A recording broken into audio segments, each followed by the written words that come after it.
Can you guys hear me okay? I feel like my connection's a bit, oh, no, it's okay, right? So I propose this to have this meeting around my dog is trying to eat the power cable of my computer. Like, it really is going crazy today.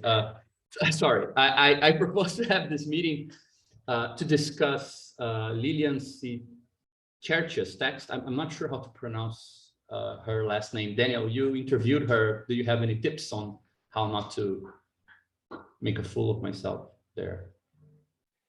It's a Cicerchia. It's like an Italian name. Okay. Cicerchia, yeah.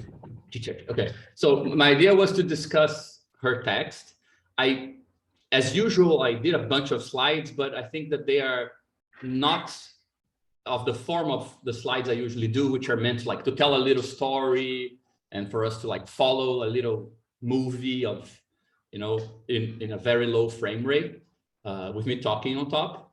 It's actually, most of them are just quotes from her article with a kind of argumentative structure of her points next to it. So it's easier to move through her article to her essay and kind of see the different points she's making, so it can help us organize our conversation, right? So it's meant to be a bit more of an open thing than like an expository thing.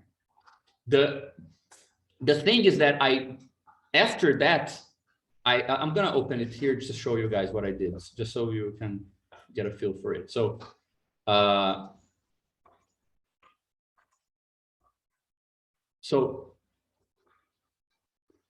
I have this thing here, so we can go over each of the kind of main points of her article. This is not like the table of contents of it or the section titles. It's just my kind of, you know, summary of it. And I just have a bunch of quotes here. But after we get to the end of it, I just redid the whole thing from the perspective of stuff that we've been already discussing in the group. So in case we get a chance to compare what she's doing to what we are doing, and I think that part of the benefits of discussing this text is both to clarify, understand her argument, which is very interesting, the tools that she uses that are very, very interesting, very enticing, but also because I think both because of the way she argues, we can compare, well, how do we stand on those issues? And also because in some points, she seems to be arguing against something, which could be taken as our position. I think it's not, but it could be, because she has a critique of multi-system analysis, discusses structuralism, things that some people might associate what we do with those things. So both in the sense of, okay, how do we stand on the issues that she's raising? Does this argument hold from our perspective? Or how do we look when seen from her perspective? It's also the fact that we can also, let's say, take advantage of it to see if by any chance some of the reproaches that she raises against some treatments of class and so on, if they fit our own project, right? So I just divided it into 3 parts. The first is just, I want to summarize like very briefly some of the reasons I thought we should discuss this article. I'm already doing this. Then that kind of step-by-step description of some of the, you know, the main lines of argumentation for those who haven't read it, or at least to facilitate our conversation about it. And then kind of a second run, which we don't need to use depending on how the conversation goes, or we can just skip to it if the conversation leads us there, where I try to schematize a bit how I feel some of the topics she's discussing appear from the perspective and the theoretical tools we've been developing, right? So I think it also helps to clarify some of these tools, some of our own arguments, perhaps. So it's not like a storytelling slides, you know, with a clear development. It's just kind of a visual aid to help us work through her article and work through this comparison and through interesting debates that might appear.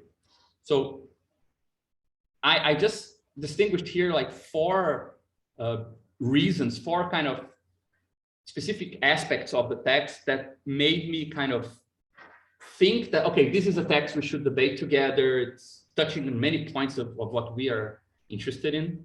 The first is, well, that more generally, there is a good reason for us to focus a bit or a lot on the concept of class and how we understand it, how we want to deal with it, because the concept of class is very much at the intersection of economic categories such as labor power, means of production, organic composition of capital, blah, blah, blah, blah, blah, blah, blah, and the organizational, where we're dealing with social groups, interests, strategy, and things like that, right? The concept of class, you could even say it's the concept of, very broadly speaking, vaguely speaking, of a social group that is distinguished with predicates coming from the economic sphere, right?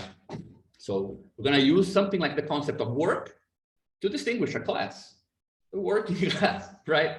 Being ridiculously vulgar here, but just to show that, well, it's a concept that points at this intersection, right? And one of the basic orientations we've been developing since the beginning is this idea that, well, there's something like political economy, the critique of political economy, the tools that we use to give this sort of more large-scale structural analysis of capitalist societies. And there are the tools we have to talk about strategy, organization, subjectivization, things like this.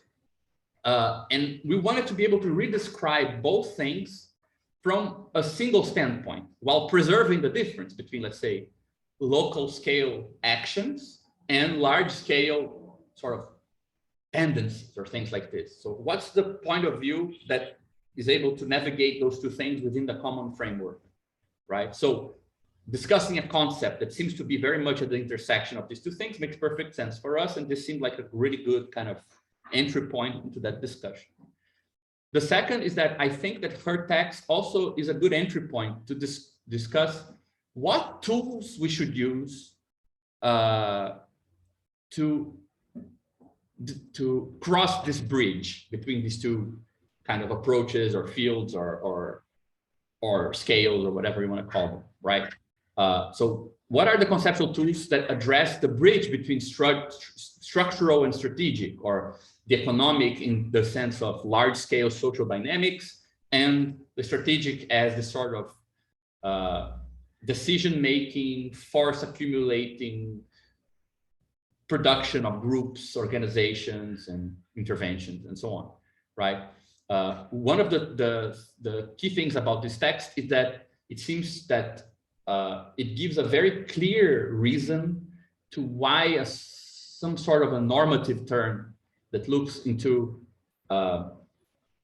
things practiced from the standpoint of rule-governed behavior, rationality of, justification of our own actions, and social practices in this sort of form of life, Wittgensteinian kind of approach.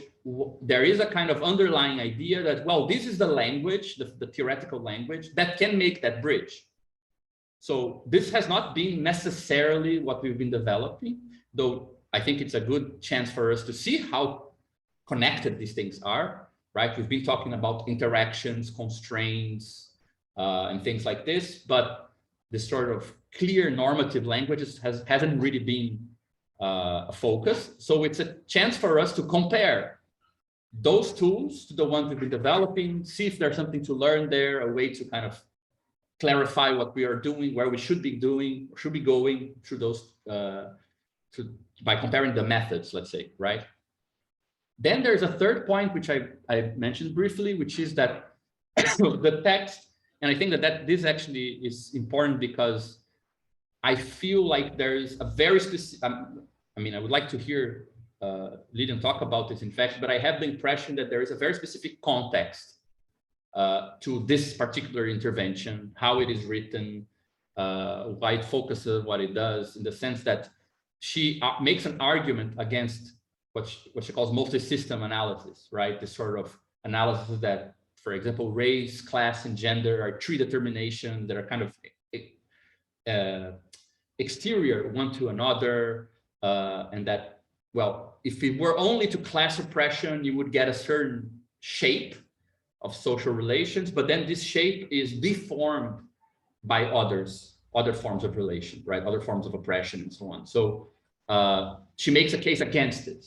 Well, one of the things we've been developing for a while is this idea that Karatani's theory of this multiple modes of intercourse that constitute a social formation, they are not only interesting to understand large scale, the difference between different large scale social formations, but they also have an import to how people organize, the very constitution of what counts as a social object in a certain context. So it could look as if her critique of multi-systems analysis actually applies to us. So it would be interesting first to see if it does, then to see if it doesn't. What is the distinction between this sort of analysis is criticizing and what we are doing? And then third, if we are on the side of her critique as well, or if we're in a third position, which is neither of the two, right? So it can help situate a bit where we are in this debate. And then I think that there is also something interesting which has to do with how this text might help to connect like different, more private threads of interest that not necessarily interest everyone, but have been kind of running in parallel, appearing in between the lines in our discussions, and that perhaps we can now kind of thematize more directly, right? One, I think, has to do with what I mentioned, the normative turn. So how does Wittgenstein, pragmatism, kind of Brandonian flavor of Hegelianism fit into this compositional Badiou mixed with Bogdanov kind of approach? How do these things talk to each other? And what is their point of contact that we can explore? The other is the question that, I mean, Renzo dealt with recently. I know Vito is very interested in this as well, which has to do with transformations to the experience of work today, how this affects political life, what does it mean to organize in a situation of precarity at work and so on. So these more recent transformations in contemporary capitalism, and what do they mean to the idea of class, of systemic change and so on. It's something which hasn't really been a central topic of discussion for us. And a third, I think it's something which is more specific to Daniel, who I know is kind of going through his Lukácsian renaissance, like worldview Marxism is like very much a thing. He's like, I'm not sure what is the thing he likes the most. Like saying bad things about Nietzsche or good things about Lukács. Like if you can say the two at the same time, I think it's like he's in heaven.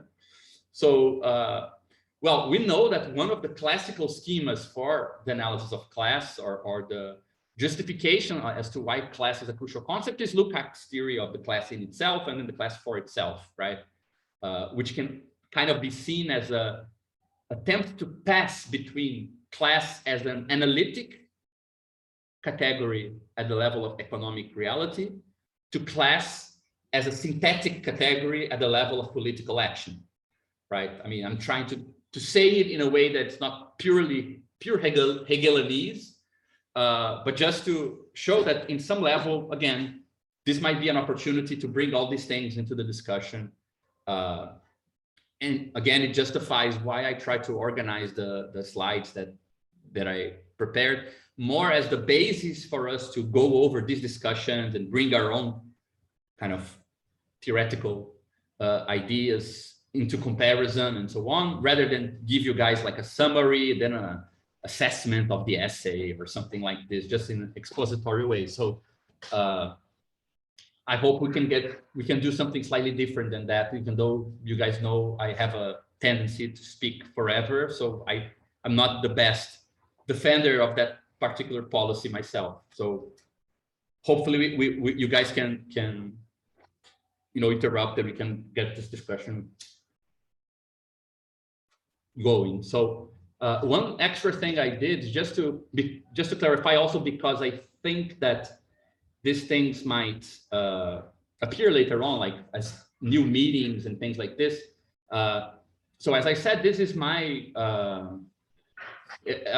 own summary. Perhaps it's not that complete of what I felt were like the main themes that she goes over in the text that I thought were worth noting in our discussion. But I also added here the three bibliographical references that I felt are the most salient in the text. Like they're not accidental references to make a small point, but they actually kind of structure the categories she's using, you know? So I would say that this text by Hayao Yaegi, Critique of Form of Life, which has this sort of explanations, step-by-step explanation of what would be such a theory of practice, kind of understood as a sort of normative theory approach. What are the basic concepts of this? And I feel like this is underlying the whole thing. This text, which I sent some people because I really, really enjoyed reading it, which is a text by Klaus Offe and Helmut Wiesenthal, which makes a very clear case for how to move between the analysis of this asymmetry in the value form to the existence of two very different logics of organization between working class organizations and capitalist organizations. I felt it was very kind of, I can see in this text and other texts, she quotes it. So it seems to me like a very strong influence as to what is possible to do with this particular approach, or what are we trying to focus on when we try to kind of bridge the gap between the economic and the organizational in this text, right? And third is a classic critique of structuralism, which I think is very relevant as well. It's a very classic text, E.P. Thompson's Critique of Althusser and his pseudo-scientific take on social structures and so on. And I mentioned this because I mean, I have read a couple of texts by Cicerchia, and I had the impression that arguing against a sort of dissituated, almost ahistorical theory of abstract domination, which one might recognize in Althusser, like when people want to argue for, well, there's something general, like a pure dynamic, which is more abstract than embedded in the specific people that are kind of enacting it. This sort of abstract view of how capitalism dominates, operates, and so on, there is something that I feel like it's very important to her at the same time to criticize and to propose an alternative view. So normative categories or normative approach and things like this help to ground this new vision. At the same time, it's meant not to lose some of the important aspects of this abstract theory of domination or theory of abstract domination, which have to do with, let's say, you know, a more social rationality, which is not really reducible to just, you know, a liberal discussion of, well, this is just a contingent state of affairs that could be overcome by just doing more of the same, right? So it still keeps the sort of weight and relevance of the category of capitalist domination that the theory of abstract domination tries to give it, that this is not reducible to moral interests of particular people who are greedy or anything like this, but tries to still give it a bit more of a interactional kind of, I don't know how to say it, like interactional or practical kind of description, right? So I have the impression it's more a change in the method of analysis, because it would open up other things we can also say about class domination.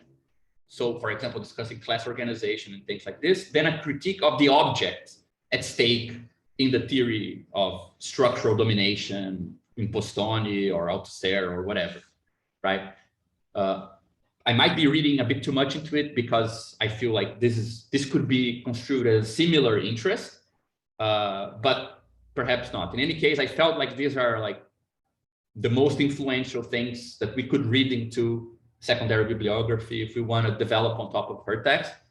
And this particular one by Klaus Offe, I was talking to Rafael, I know Renzo was interested, and there might be a presentation specifically on it in the future, since it's a very long, dense text with a lot of very, very interesting ideas. I think that there is some distinctions between what she's doing and what they were doing in that text in the 80s, that are relevant distinctions. But I mean, that doesn't come into play right now, right? So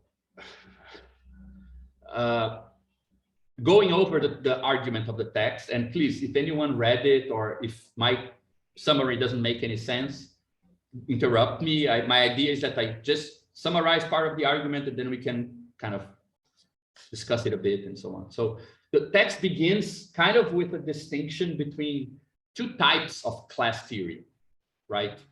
I'm not well versed in the sort of bibliography of different authors on this, but I got a good feeling from her description. So these are all quotes from the text, okay?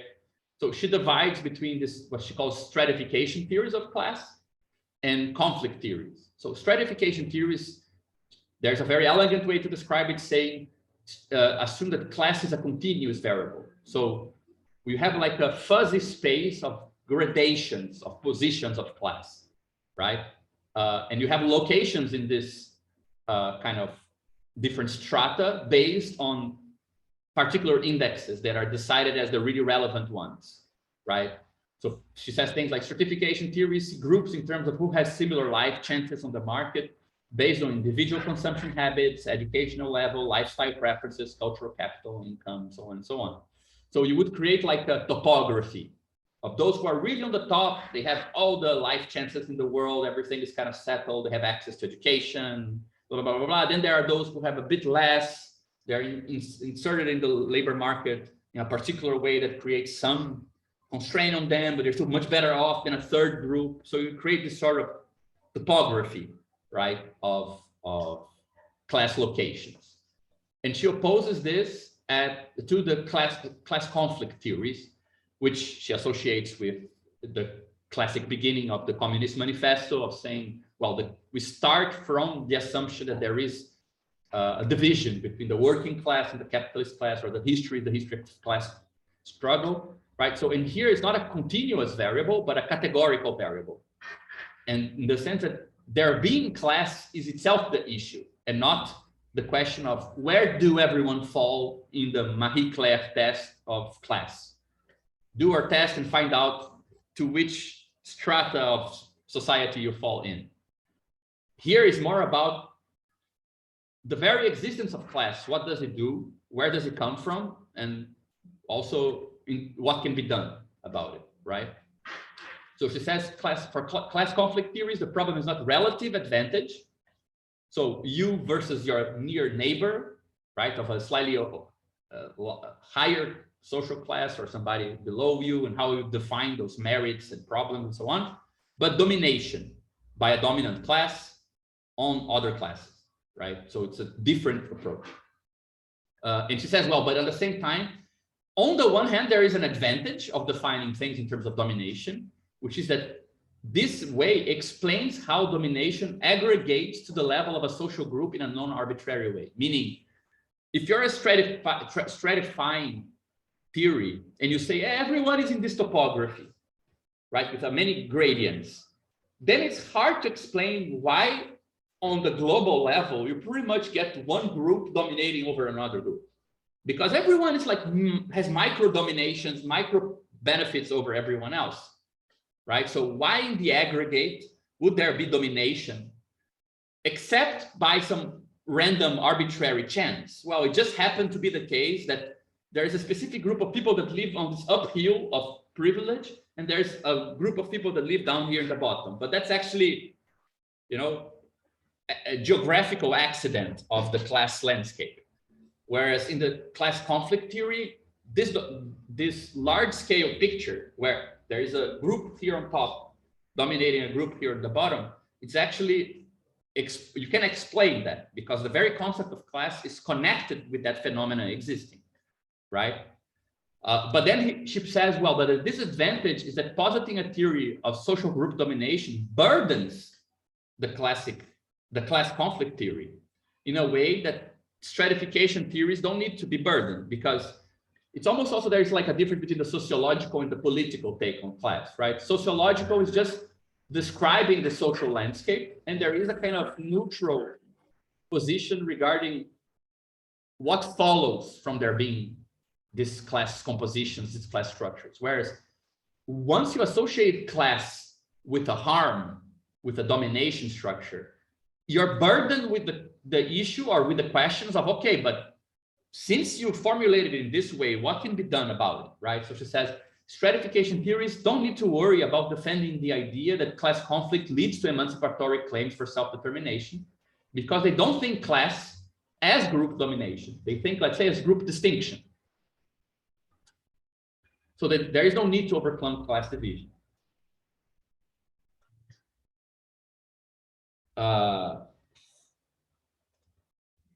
Efren asked something. Can you talk a bit more about it, Efren?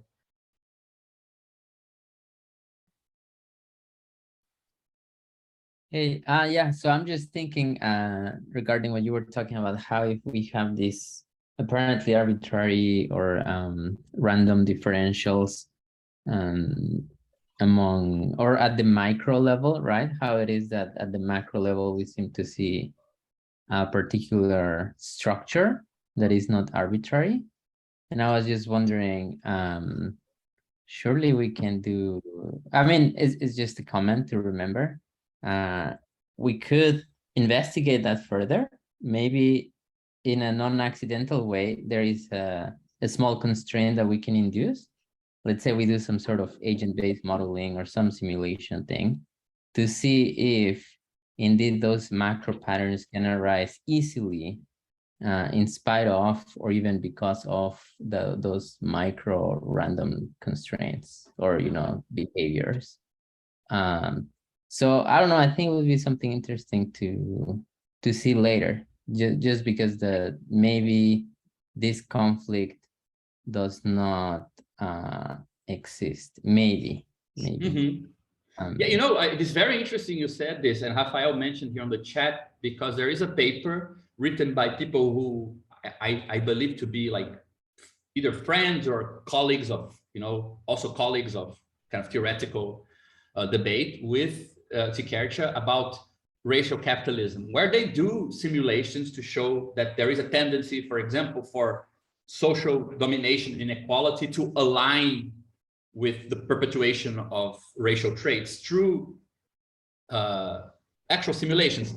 They also do in a different paper, the same group, I'm calling it a group, I'm not sure if they think themselves as a group, but there is another paper, I think by common authors to both of these, that also, I know it's not by common authors, it's a different researcher. She researches through simulation of, I think it's agent-based modeling, how being at the margin of social interactions can produce a higher insight into a situation than being at the level of the dominating group, to kind of give credence to some of the claims of standpoint epistemology, that there are positions in social life that actually give you better access to knowledge than other positions, and that this is actually associated with marginalized positions. So they are doing simulation-based work in that direction.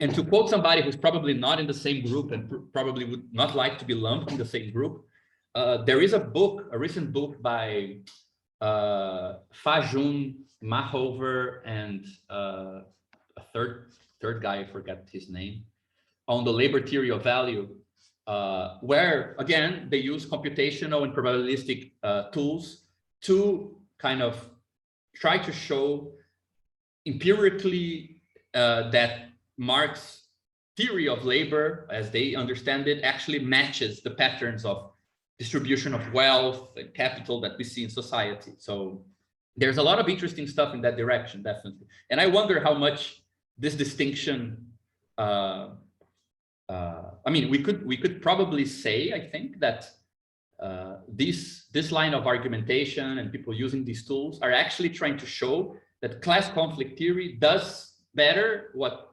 stratification theory does than itself, right? That with their tools, you can actually arrive at this non-arbitrary aggregate description, rather than simply saying, well, I can only explain the micro and the macro is just falling where it does, right? But I agree that there's something interesting there. And I mean, it would be interesting to present one of those other texts at some point here. I'm not sure if you're up for it, Efren, but it would be amazing. But for the sake of the argument of why does class matter, she leaves this stratification theory on the side very quickly to side with the class conflict, meaning the whole point is domination is what's at stake when we talk about class, not just social distinction, right? So it's also a text which says, what does class matter? I think we can also say, why does class domination matter? And why does class domination matter as a category that is irreducible to other forms of analysis, right? Yeah, Daniel. Is it useful to qualify domination? You may be getting to this soon, but as far as I understand, one of the big points of the argument is that it's impersonal domination, right? That class actually is impersonal domination. And that is extremely important as an argumentative point. Why? Because the people she's trying to speak to, she's trying to do something which would circumvent what she considers an overly subjectivist understanding of social oppression, which is why in the academy, in the Western academy, people don't want to think about class as a subjective thing. But if you say, well, actually class is not subjective because it's impersonal domination, you have a more, from a argumentative, philosophical argument standpoint, you have a better argument on your hands, right? Because it actually is kind of indifferent to the subjectivity of those involved in the working class. Does that make sense? So that notion of impersonal, I felt was like so central, because the big background to what she's trying to do is get around what she perceives as overly, I could probably say more about subjectivist, but I think you get the notion there, which is like the Western Academy has been, you know, obsessed with every time you bring a subject up, the response that you get is, well, there's people that have it that are more marginalized. And so it becomes kind of like everything is interested in trying to identify the most marginalized. And for her, impersonal domination kind of gets around that point. So I just wanted to throw that out there. I don't know if you agree, Gabriel. Yeah, I mean, I didn't. I mean, if you can find a quote where this is kind of defined as a crucial thing, I got lost in that direction. I mean, as I said, I have my impression. I'd love to hear from her. I plan to contact her and let her know we've been discussing her text later on. But for my impression, I felt like this normative treatment or the practical theoretical treatment is all about allowing class domination to get an objective kind of situated, constrained weight to it. It's not, let's say, ideological manipulation, right? Which would be something at the level of the categories of a subject, how they understand themselves. They might understand themselves in a different way. They still need to deal with that constraint in reality. So if that's what you mean, I mean it also in the sense that she's trying to have a dialogue also with certain normative traditions.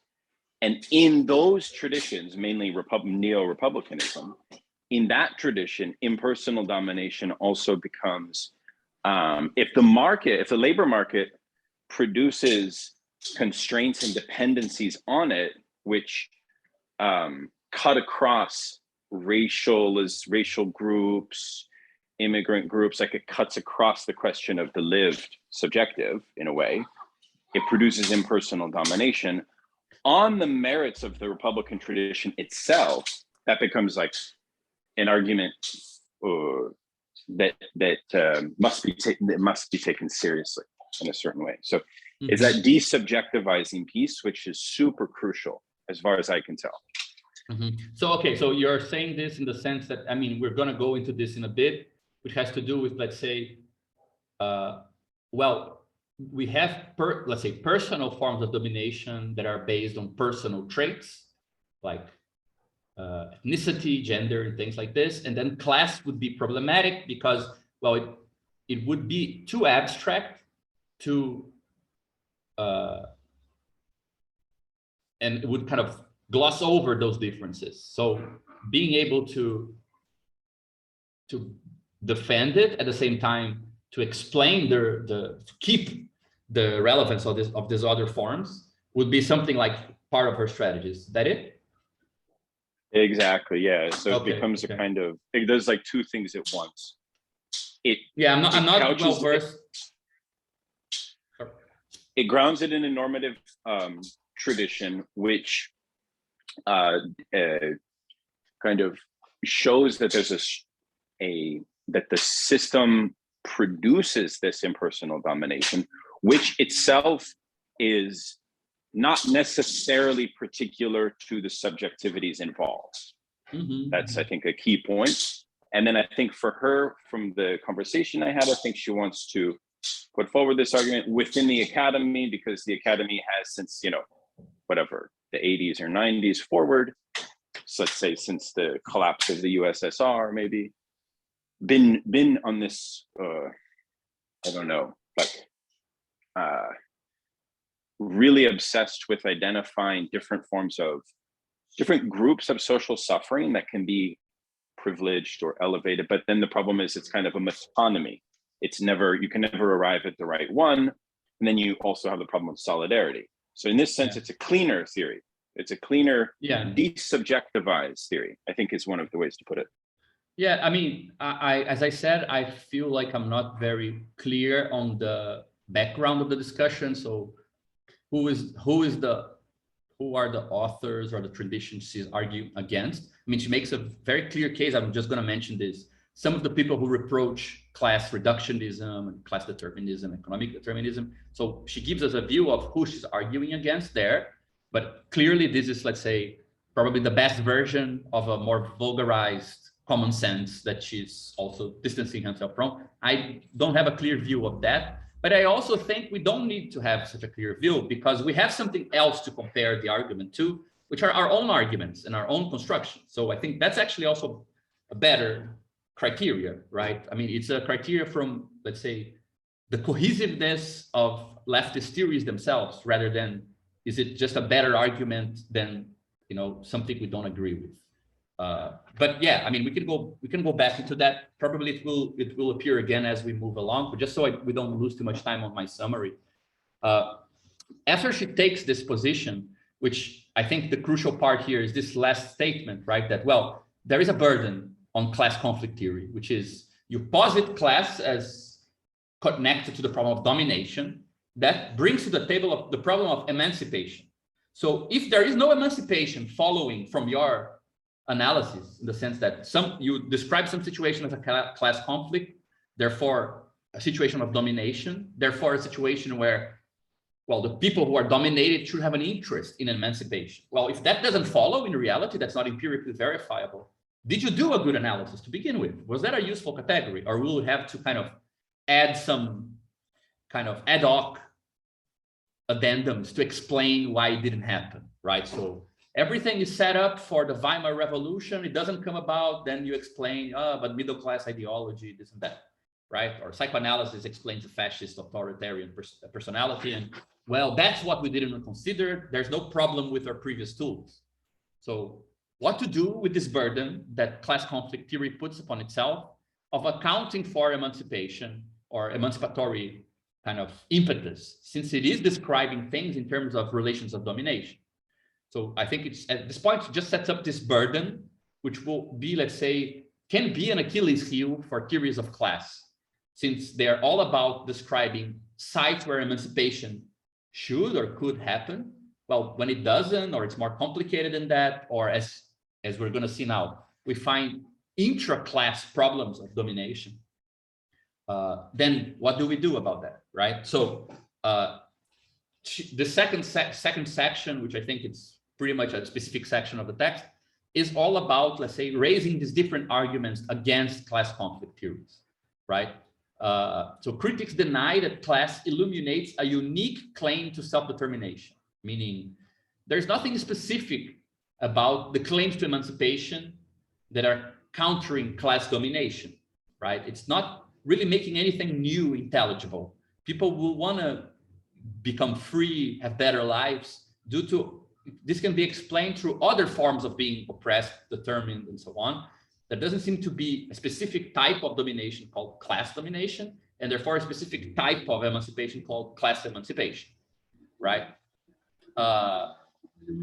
going further, other theories like feminist and critical race theories argue that class conflict theories are reductive, meaning that it fails to acknowledge the power of other kinds of domination, which cannot be reduced to dominations of class or to economic dynamics, right?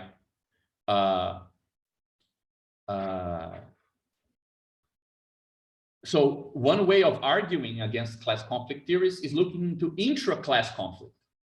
Well, if class conflict theories defined a certain relation between dominated and dominated, we shouldn't find amongst the dominated further conflicts, right? We should look into a shared sense of emancipatory potential. We should find it there. If we don't, that seems like a relevant counter-argument, right? So she says that the class conflict theories are criticized for having a simplistic dyadic theory of power between capital and labor, where feminist authors will argue that ultimately we do find, especially when we look, for example, with a gendered glass to look at what's going on inside the working class, we do find other forms of domination going on. So her central objection is that some workers have an interest in dominating other workers or non-workers, right? So within the class, there seem to be people who are interested in furthering their benefits despite other people who are supposedly in the same position as them, or creating new divisions that are not possible to explain through the theory of power between capital and labor. You would have to start treating the guy who is the head of a family very much typified in a patriarchal way as the small capitalist inside the home, you know? I mean, this recalls me a lot, my favorite kind of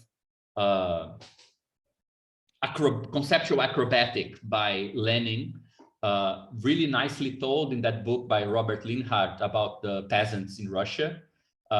Because you know the situation, right? October Revolution comes, very much kind of moved by the decision of the peasants not to give the crops to the owners of the land and to keep the crops to themselves. So that this creates a lot of social tension. The Bolsheviks say we're going to support the peasants.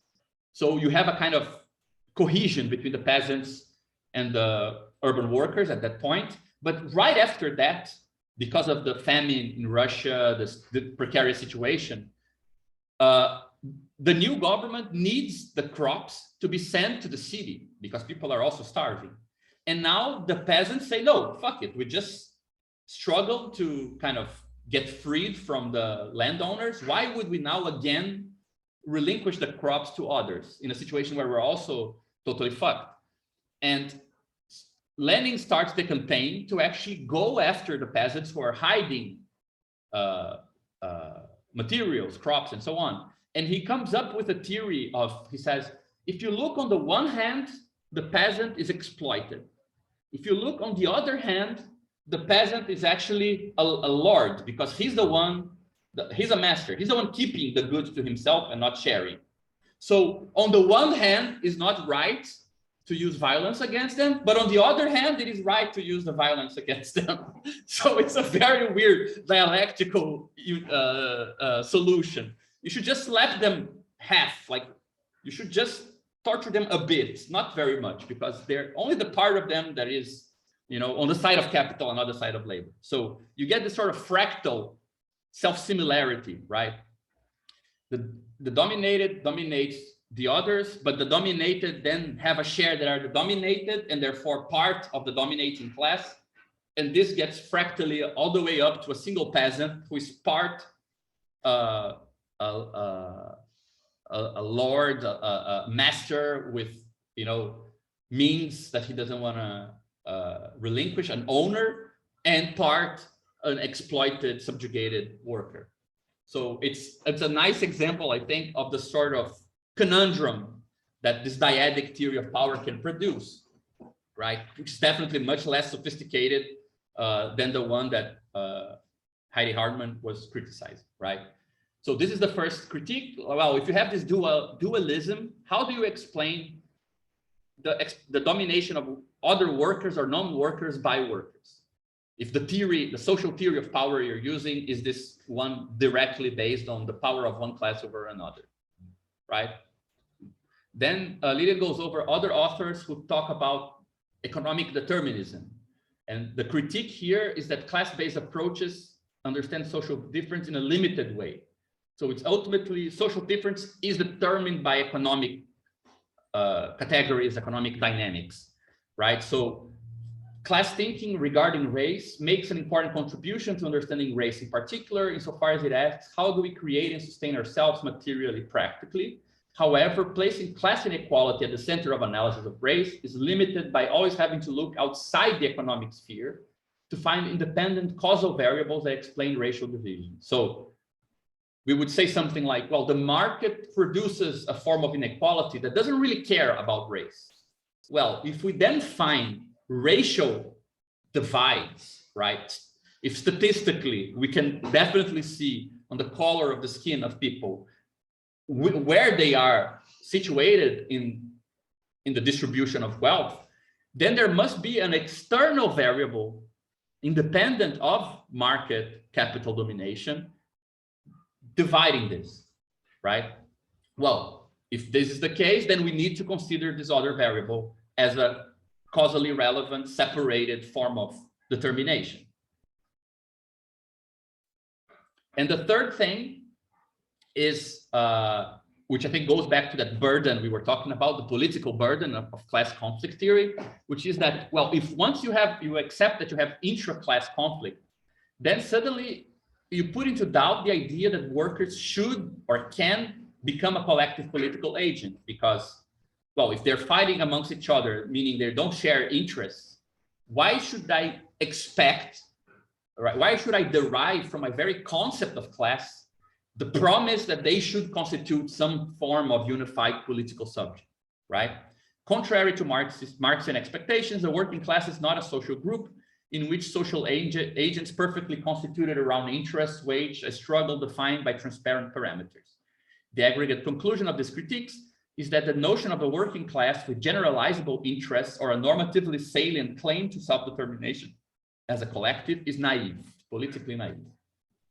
Right? I was talking to Rafael about what normatively salient means. I think this is something that I think Caron is not here, and he's the one who's the most well-versed on the normative vocabulary.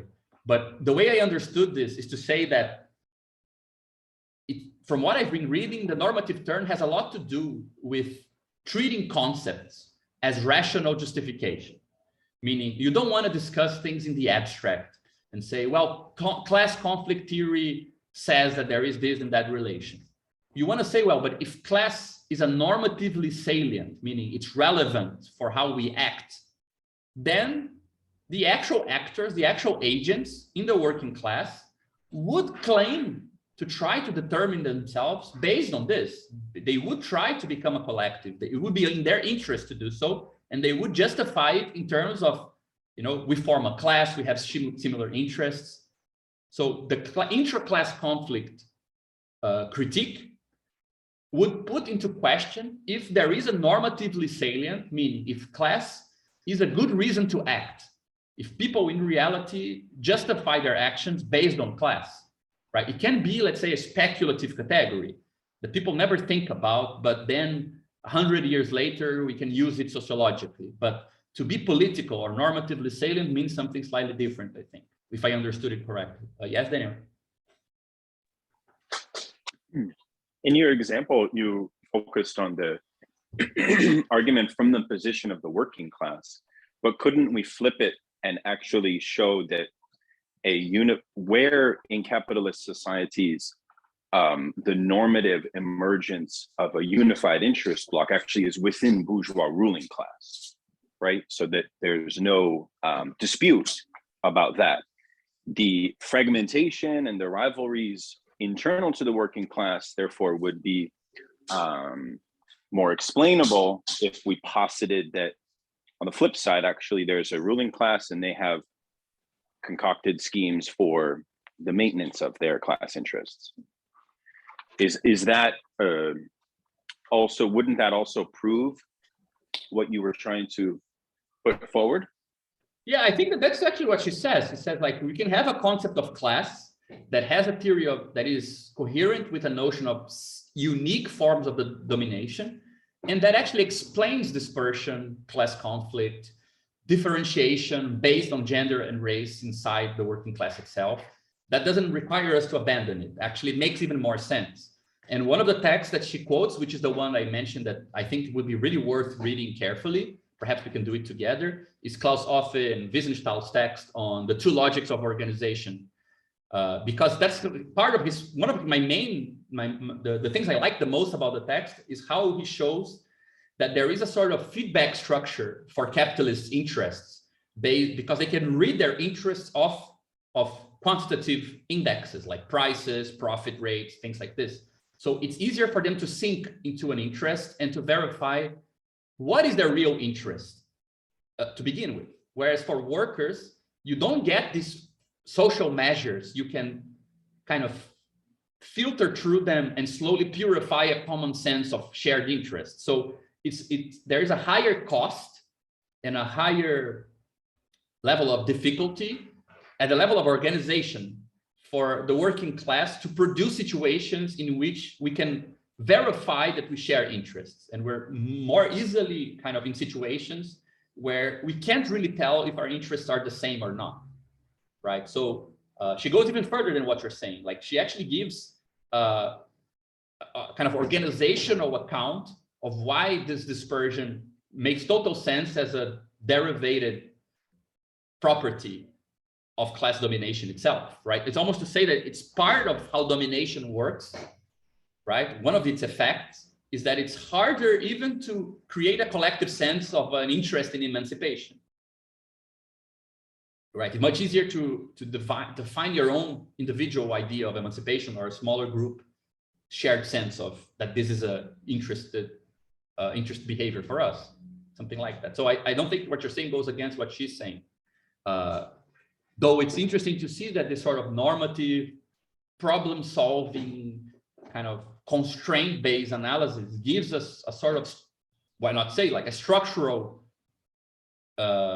explanation as to why this asymmetry emerges, rather than to say that it is a plan concocted by the bourgeoisie. You know, we know we share an interest here, whereas those guys, let's keep them in the dark, right? It appears in a slightly different way. But in any case, I think that, I mean, as far as critiques go, right, the problem of a dyadic theory of power that you can perhaps naively derive of a theory of class conflict, where the dominating and the dominated, yeah, Dennis, do you want to say something? Yeah, just to reinforce what we're saying here, it's almost like the working class is not an interest group, right? Interest groups have a particular set of things that they're measurable, they maybe have some legal existence, and you can kind of lobby or make some concerted political effort to achieve that interest.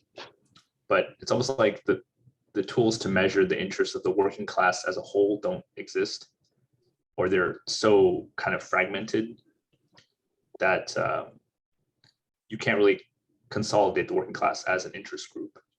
It's too diffuse, right?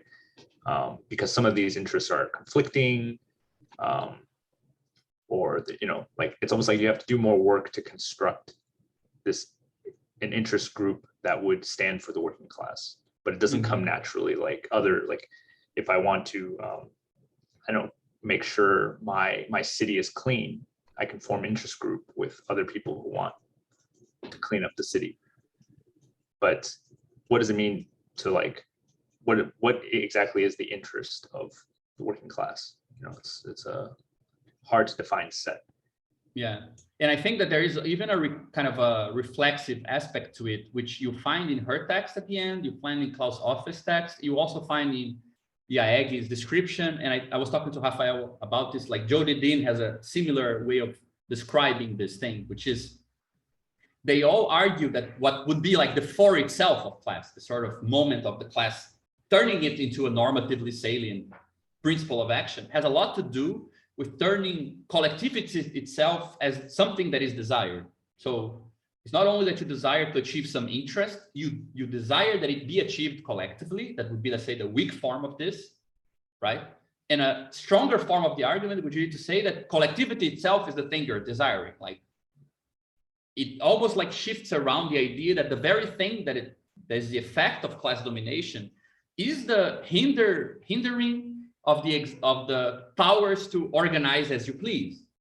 So the desire to organize as you please, to organize in such a way that, for example, it's not very clear which predicates are organizing everyone or which particular interests organize a certain group, is part of the thing that people get deprived from. And I think that this is actually a really good way to make a bridge with some of the things we've been discussing, because like in some of our recent meetings, we spoke about organization as a sort of epistemic tool, right? In the sense that you get to look at the world differently when you're organized, and depending on how you're organized, and therefore the constraints that organization imposes, you get to interact with the world in different ways.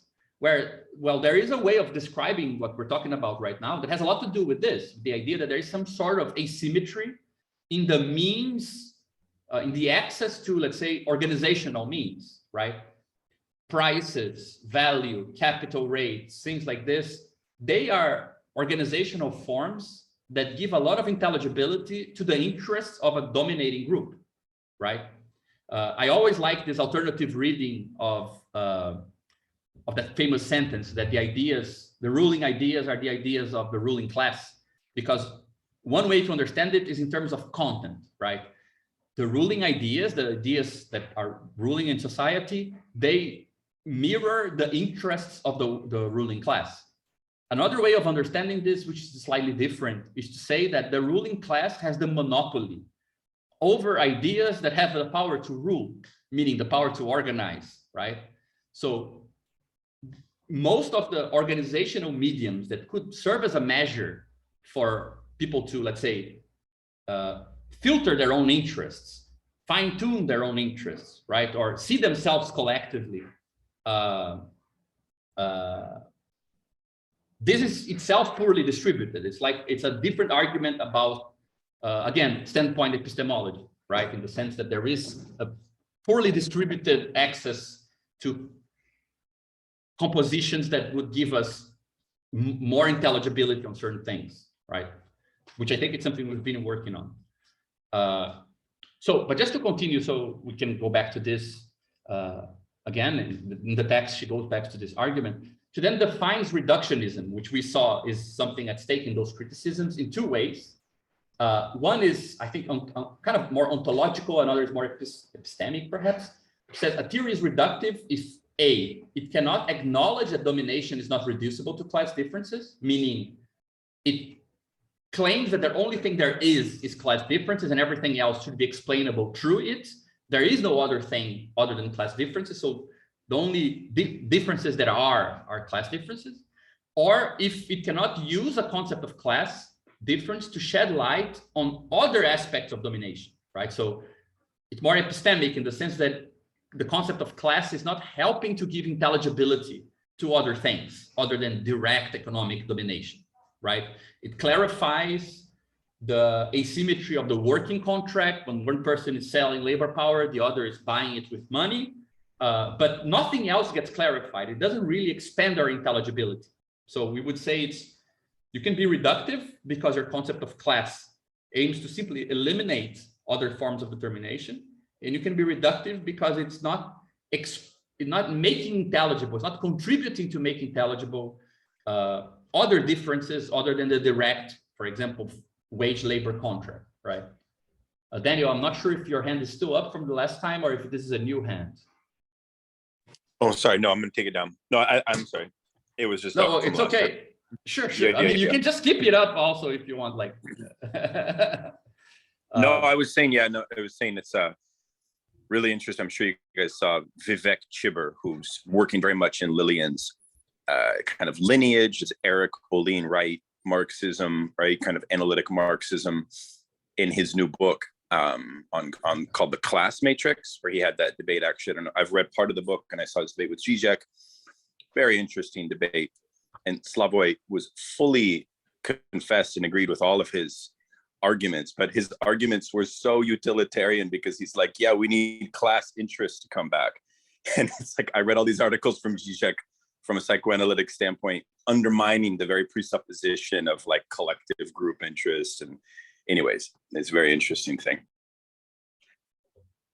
Yeah, I haven't read his book. I've seen people debating it, but I mean, again, another thing somebody could present here, if you guys think we should go further into this, because one thing that I would like to take from this article, which I think it's a really good distinction, it's a distinction between, let's say, Dennis was making this distinction between social interests in the sense of interests that you can kind of, you can find mediate institutions, groups, or situations that you can just, let's say, purify, confirm that they are the interests that you want to seek, and you can build based on consensuses around them with other people, making them happen. But there's something about class interest, which is slightly paradoxical, because to wish to have class interest is also to have the interest to be slightly displaced from your social group, right? In the sense of to have the right to a certain form of autodetermination, self-determination that might challenge, let's say, how you understand yourself, right? There is a sort of reflexive aspect to class.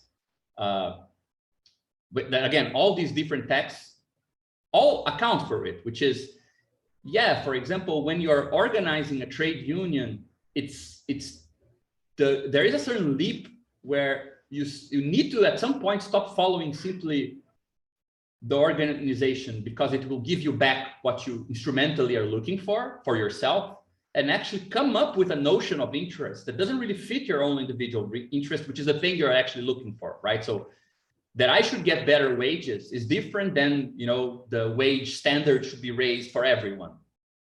And part of what working class organizations try to do very often is actually to displace the very notion of interest from let me get a higher wage to, well, getting this higher wage is connected to lifting the wage floor. I'm not sure how you call this, like the wage standard for everyone, right? It has an effect at that level. So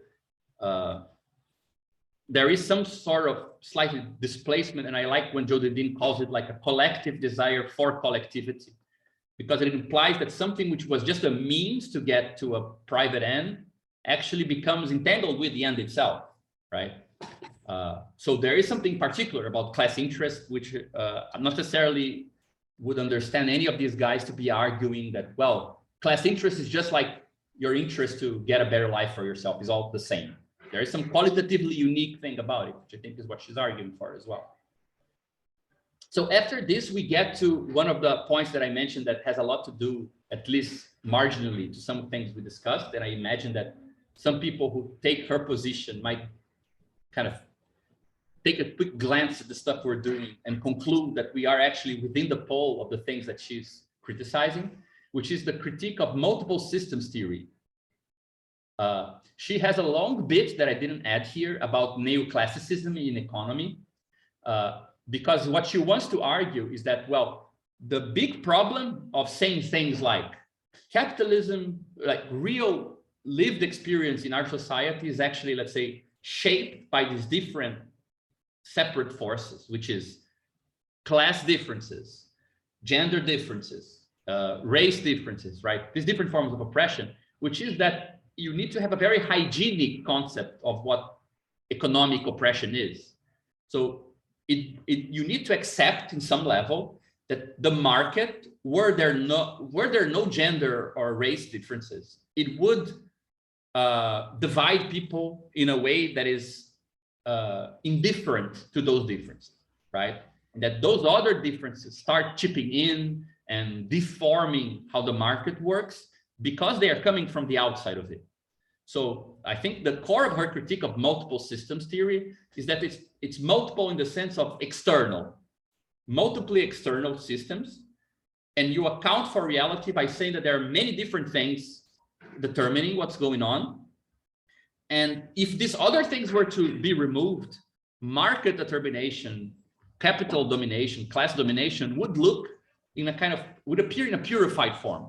Like it would appear as something that doesn't really care about race, gender, anything like this. And that's the sort of neoclassicist view of economy that she's criticizing, that will lead her right after this to criticize structuralism and for not giving a normative texture to the working class, right? Giving texture has a lot to do with saying, well, actual economic practice is filled with different interests, different problem-solving situations, differentiations that are very local or that they're not clearly about, you know, who is the employer and who is the employee and things like this, right? So I get the impression that the core of her critique of multi-systems theory is the critique that, well, it implies that you think the market is indifferent to all these things in some level, right? And that therefore you could, for example, espouse this overcoming of racial and gender oppression in the benefit of market relations and say, well, this would be possible. Whereas I think what follows from her proposal, which is to say, actually within a class society, all these different forms of oppression, they are all part of class domination itself. It follows from there that you can't really deal with one without dealing with class. You can't deal with racism without dealing with capitalism, right? That those two things are connected in a more intrinsic way. So she says that, well, multiple system theory reifies the distinction that originates neoclassicism. What the distinction being, there is an inside and an outside of economy. I can talk about being outside of economic life and then being oppressed by something else, for example, right?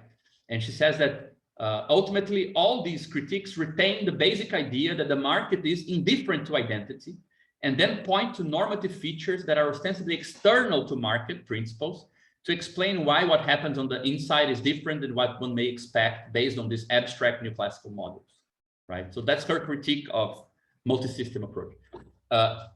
We can leave it to the end to discuss if what we've been doing has to do with this or not.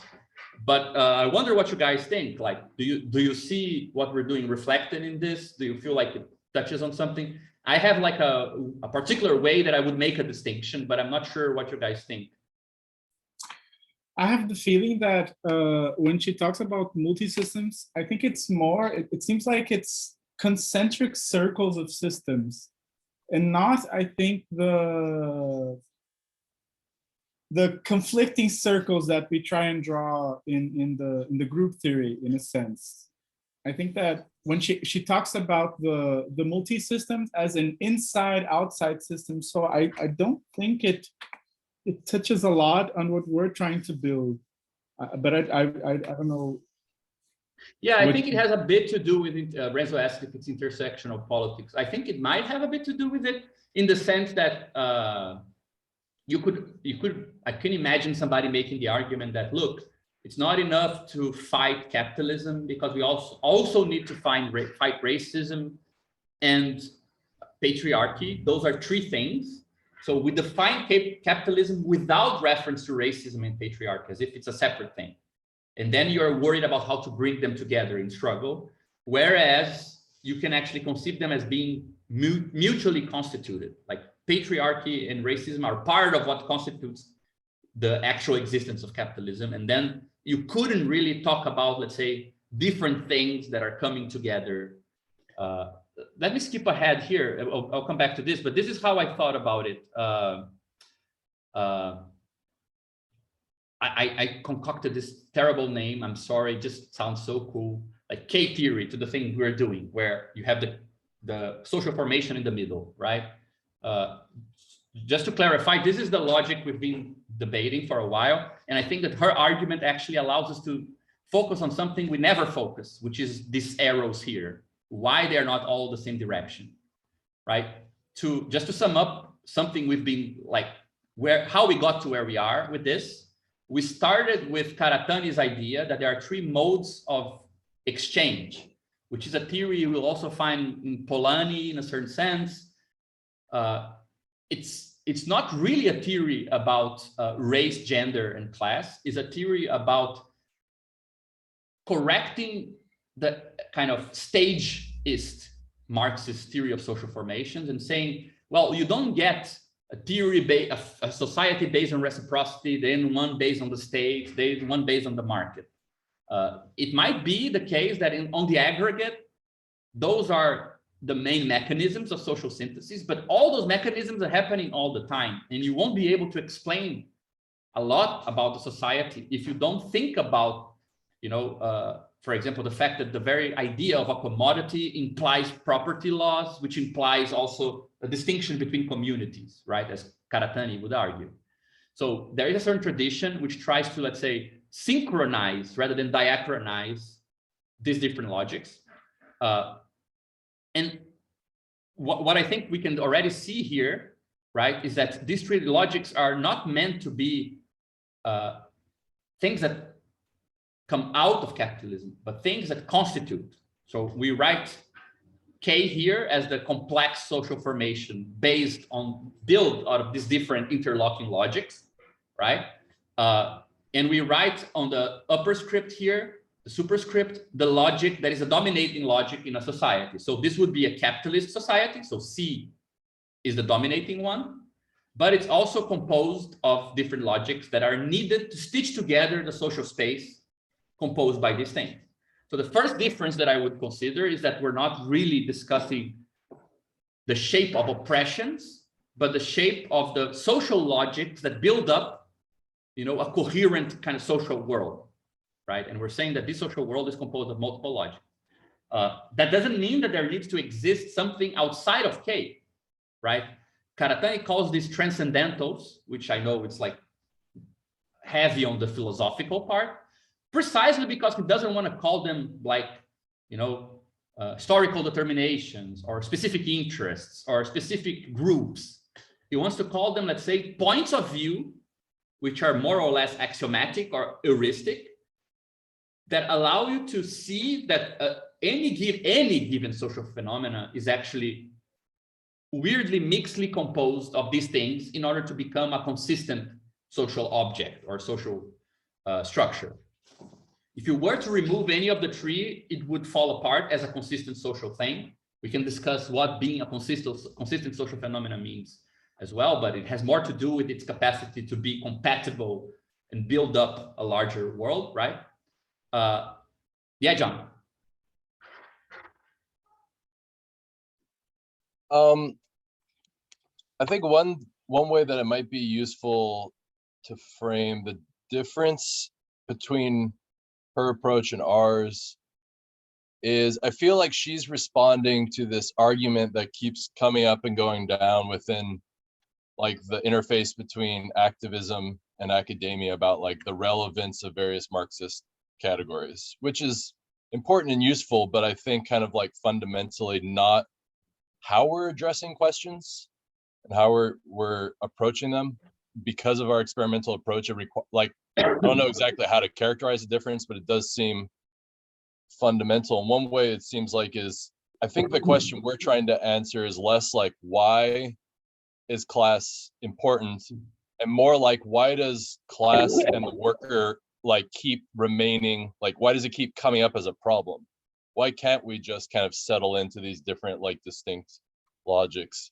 And I think one of the things that this like diagram really enables us to do is to see that like what multi-systems is trying to get at, like it's filling in the gaps in a way, like it's sensing like the abstraction that we're working with here, but instead of like addressing it formally, it's filling it in with like the specifics. Here's gender, here's race, here's work. And I think what we've tapped into is like there's actually these more formal things. Here's community, here's state, and here's value. And each one of those more difficult to like substantialize things, each one of them gets stitched together. And part of the problem is no one of those three things, gender, race, or the worker position, gets stitched together the same way by those three things. Yeah, I think it's very connected to that. I mean, I didn't get to say this, but I think that the qualification of these things here, even though Karatani calls them transcendentals, I would say we could also find a different name for it if we wanted like to avoid the sort of implications of it. We want to keep the idea that this is, let's say, something that informs the constitution of what appears in a world. This is what actually exists, right?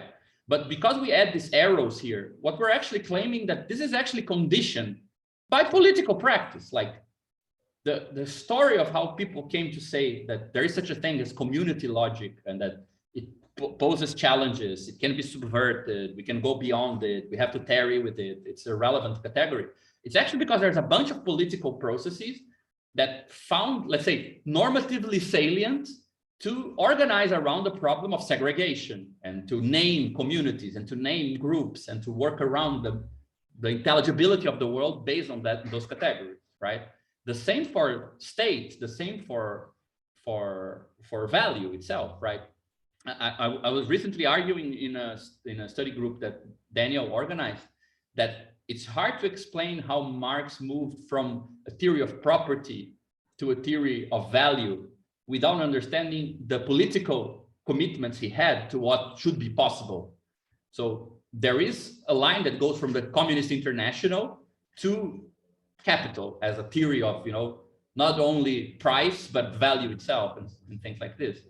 But where I wanted to get to, just because I think it's very helpful, is this distinction here, right? So you have the gray arrows, which are these transcendentally constituting arrows, and you have the orange arrows. And I mean, we took this diagram from René Guittard's text on how to formalize a Borromean object, right? For the people who like Lacan, Lacan loved this Borromean thing where you get this sort of nice intuition with this. It's not even, Lacan calls it a Borromean knot, but it's not a knot because it's more than one string. It's actually a link. But this way of linking different structures in such a way that if you remove one of the three, the other two no longer have a relation, right? So they only are related because there's a third, and that is valid for all the different structures at play. And this is René Guittard's way of creating a diagram for a Borromean structure. And it's crucial for this to have a shot of capturing this Borromean property where the three things only stand together. Every two things are connected because there is a third.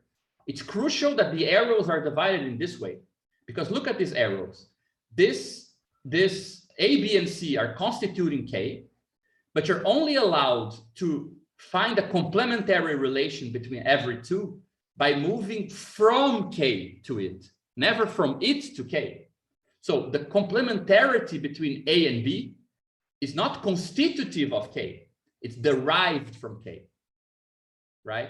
Do you see the difference between complementary logics that I can derive, but at the level of what constituted the complex object, those complementarities don't exist, right? So I can arrive at A plus B going from A or B or from K.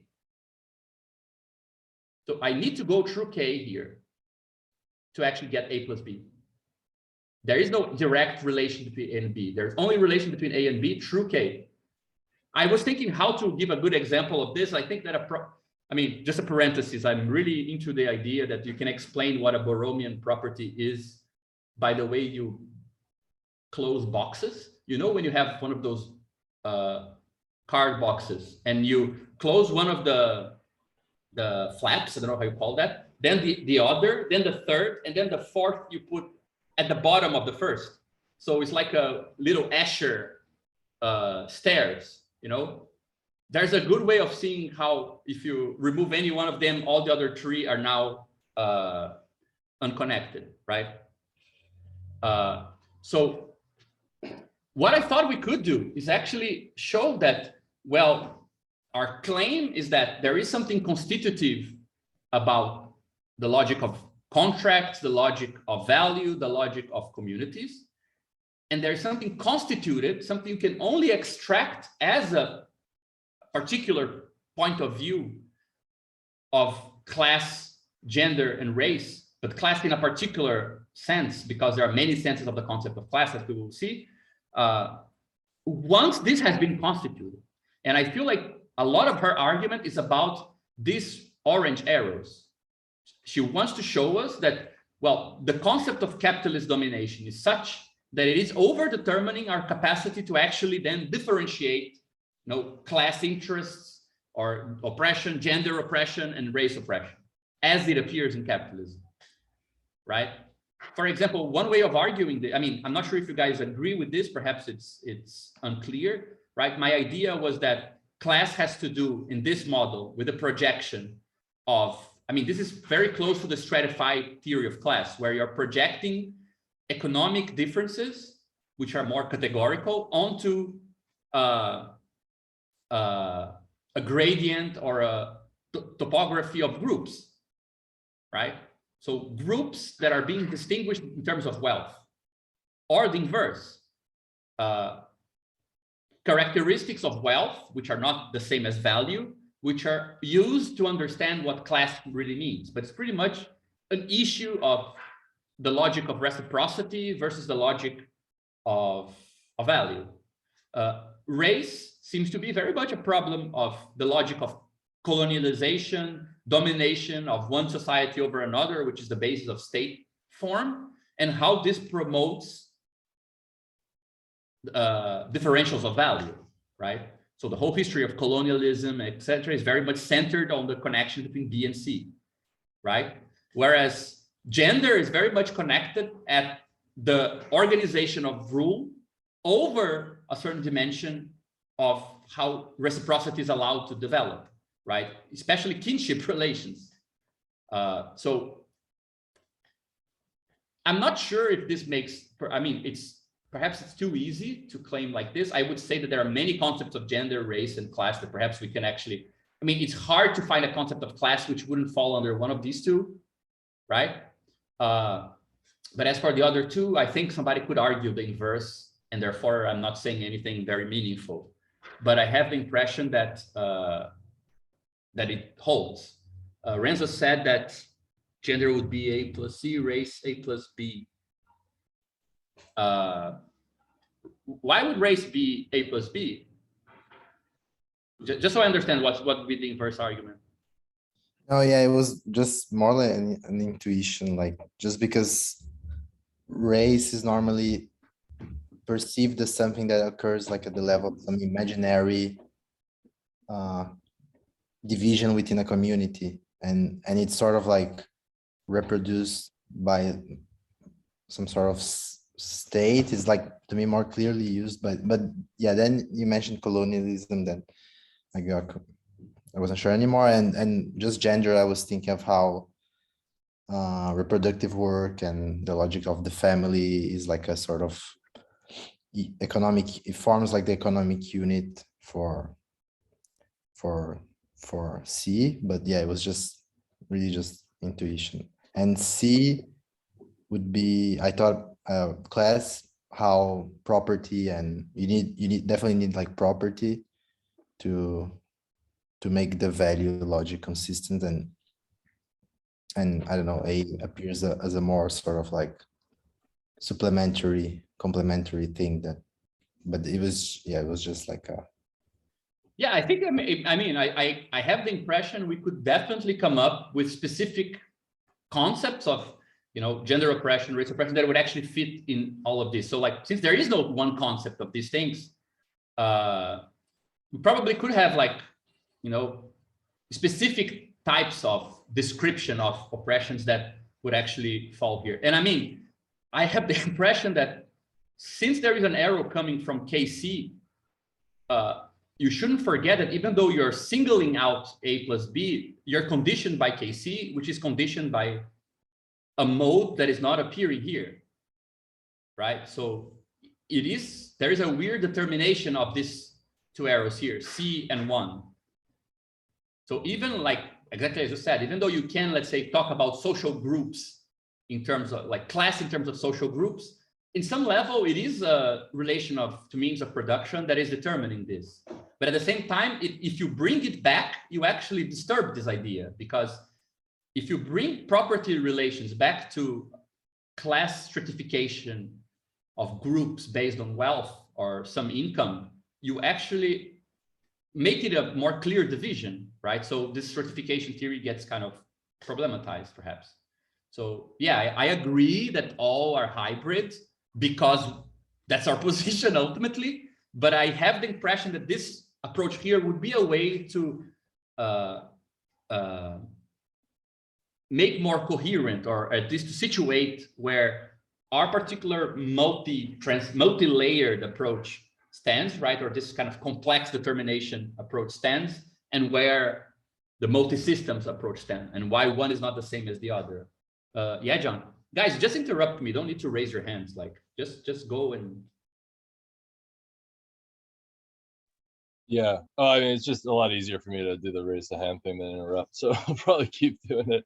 But yeah, I think for me, I tend to agree. Yeah, I'm not compelled by the like identification of each one of those with the modes, but I think, for example, you could look at it more in like the tradition of like an antinomy, that each one structures a kind of answer to. Actually, can you go back to the diagram? Sorry. That's all good. For example, like I think A and B is a characterization of like a populist response to all of these. B and C is a characterization of a kind of technocratic managerial response, and A plus C is a characterization of a kind of like self-help. And each one of those can be kind of modeled over any of the given oppressions or whatnot. And the argument is because in Guittar's diagram, those orange lines, they're surjective, right? So they cover all of A and B. They don't tell us anything that's not already part of KC.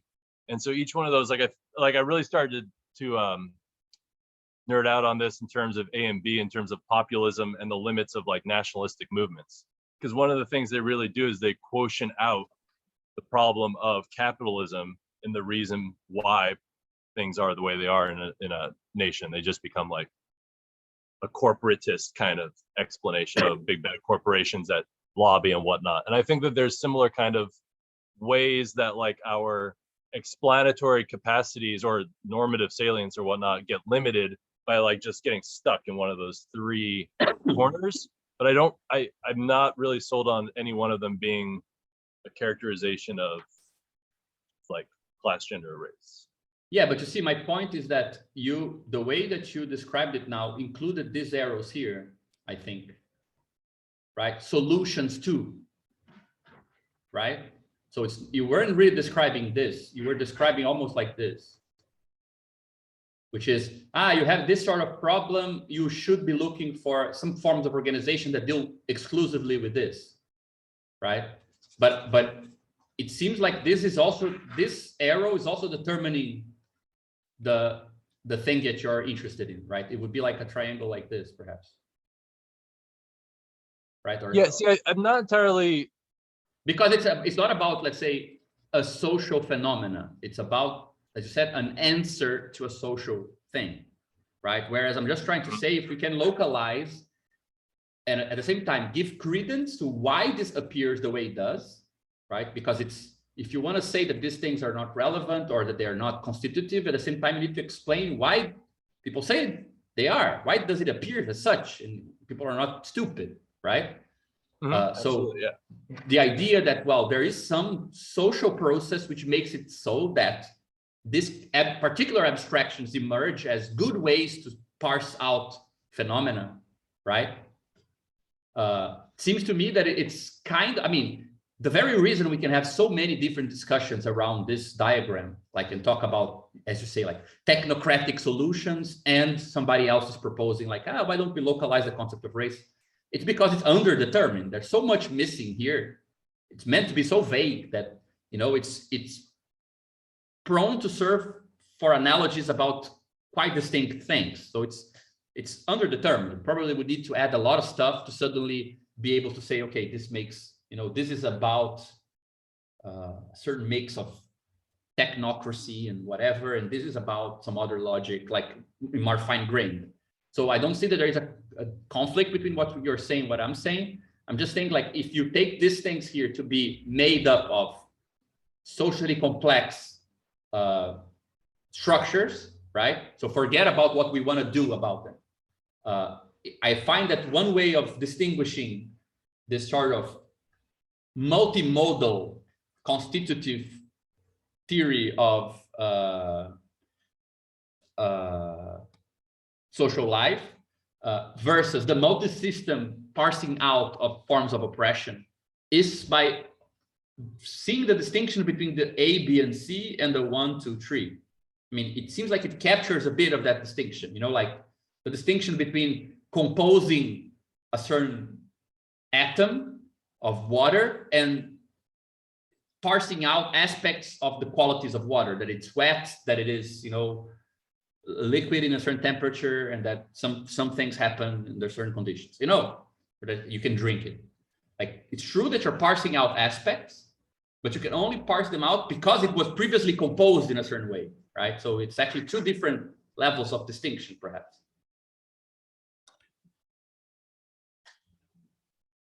And I mean, I think that the core of the critique that we could feel like it's directed at what we are doing is, well, but doesn't this imply that, well, yes, the logic of value is indifferent to something, like it's not necessarily encompassing of everything, right? Well, it's true and not true at the same time, because the value logic in its pure form is impossible, right? It's not even a human logic, like in the sense of the logic of people interacting, right? The way we come up with it is to think about it as a logical space where commodities interact with commodities. But I mean, you get to chapter 2 of Capital, and Marx already says, well, we have a bit of a problem. Commodities cannot go to the market alone. So if there's only commodities, then we're fucked. You need the bearers of commodities. So there cannot be so some concepts that, this is something I've been developing recently also. I think some concepts we think to be part of a pure theory of value are actually hybrid concepts, like value exchange. It implies property alienation. It's not a pure concept of commodity logic, right? Things like this. So in that sense, I don't feel like these three modes are susceptible to the same critique of, well, they look like a neoclassical pure theory of interests and market interest and so on. The concept of the market itself is a hybrid concept, right? In the primer itself, where we kind of laid out the formal ideas for this, we define the market as the indexing on A and B of a consistent exchange space.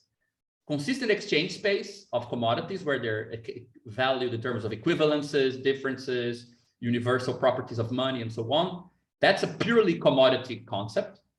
But the market is you need to add the layering of this back projected on the community set of systems and the state set of protective of enclosures, properties, and so on to get the concept of a market, right? So it's again, it's composed by many things, and it's very kind of nature. It's not something you could treat as a pure thing in any sense. Yeah, just should I go back to the diagram again? Try to yeah, I'll try to make it brief. I mean, it's something that we for sure have to like take way more time to discuss this, but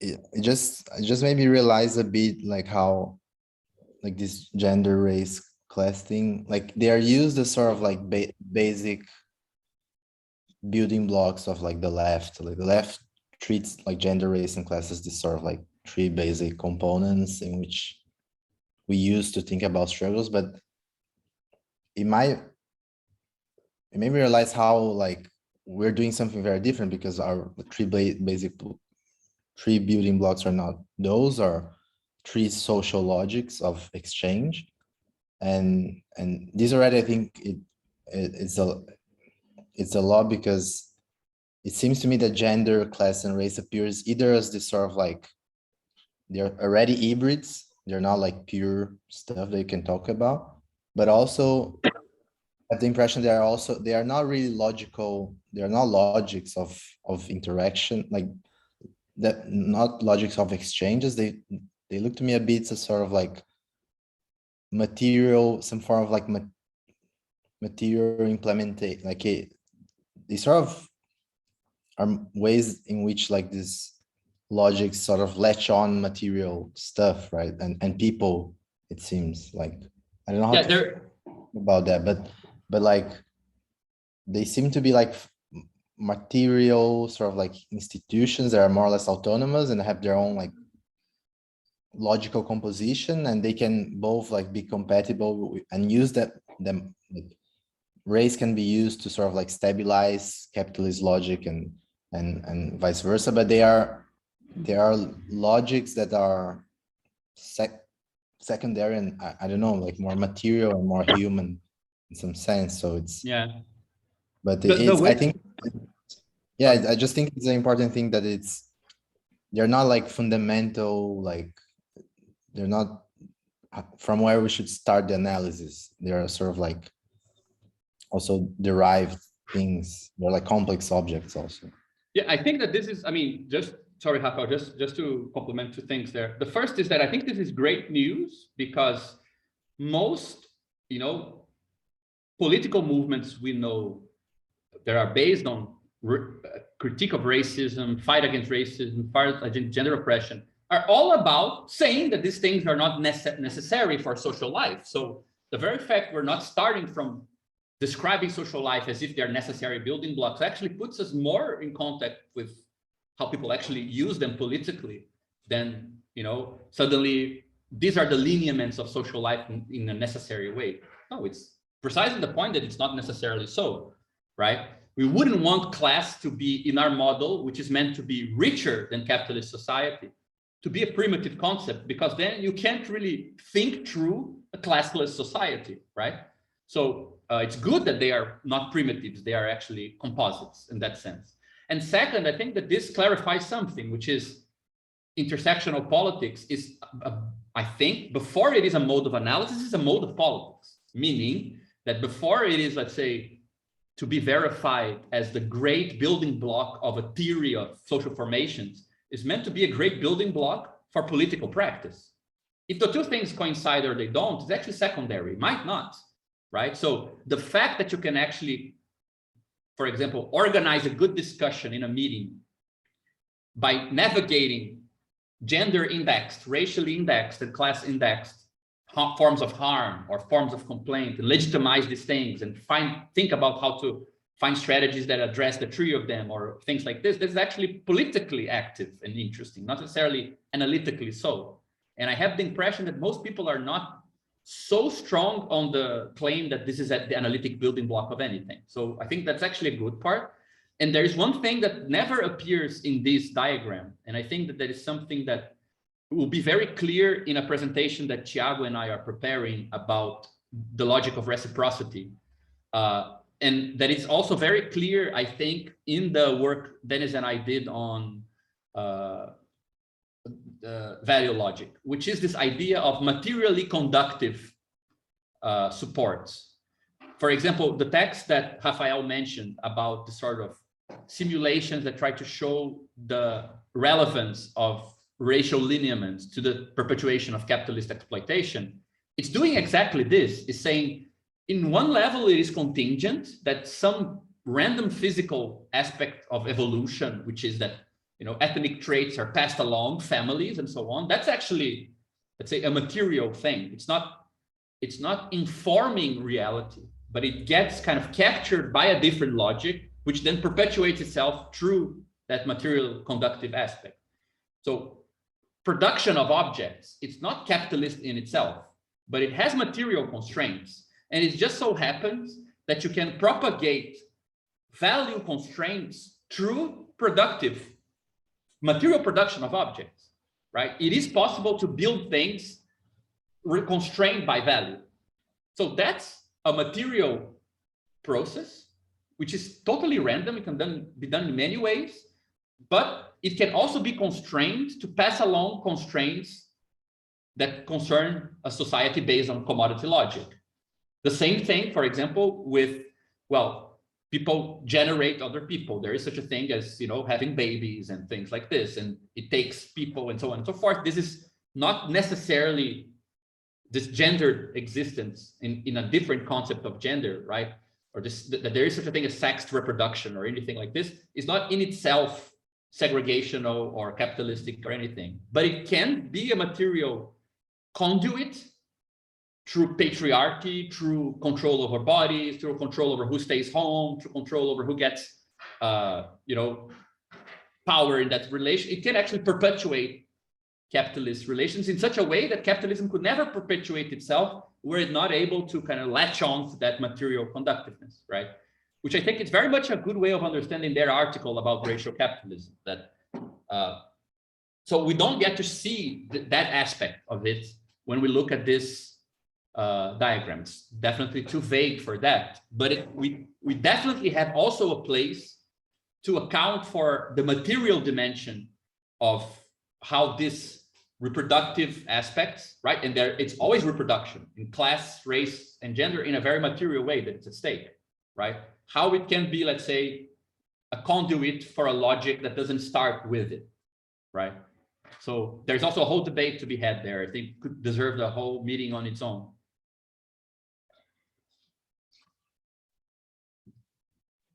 If the value or mode C is the hegemonic one, how could class not be a primitive concept? Number one.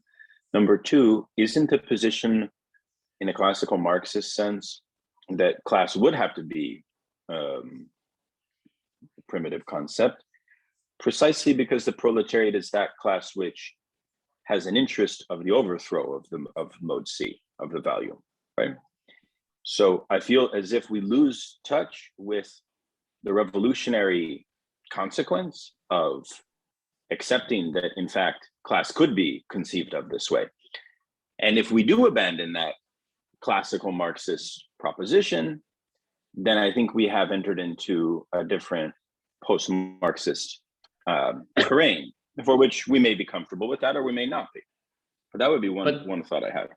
I mean, I saw your interview with Lillian and I felt like she was poking at you a bit here because she anticipates exactly that sort of argument in that critique of the burden of class conflict theory when she says, class conflict people, they try to derive from the concept itself the necessity of the emancipatory dimension of class.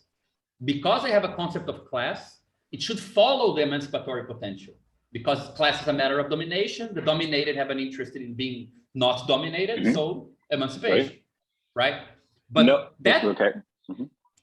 But even though that's a good political reason to have that concept, it needs to be shown, right? And not just said like, we need to say it is fundamental because this way we say revolution is possible. Yeah, but that's not how revolutions come about. You actually need to have things you can handle and do things with. So if saying it is fundamental, don't get you to actually act on class.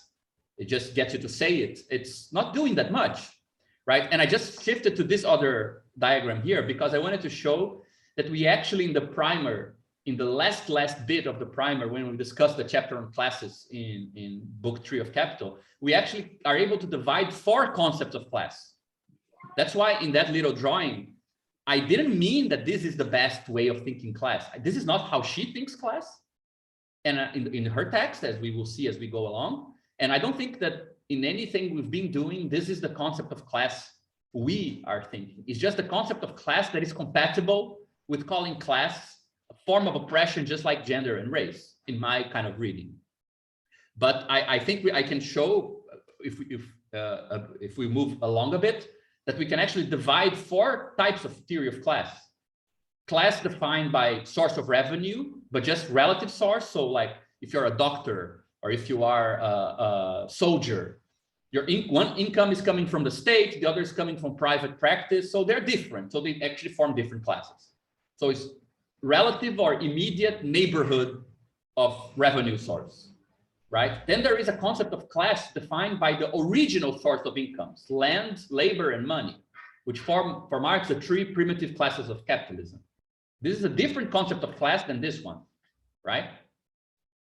Or you can shift away from source of revenue to the enclosures themselves, to be the owner of your own body, that you can sell labor power, to be the owner of land, and to be the owner of money, which actually I put it here because it implies that some communities are distinguished by how state enclosures are defining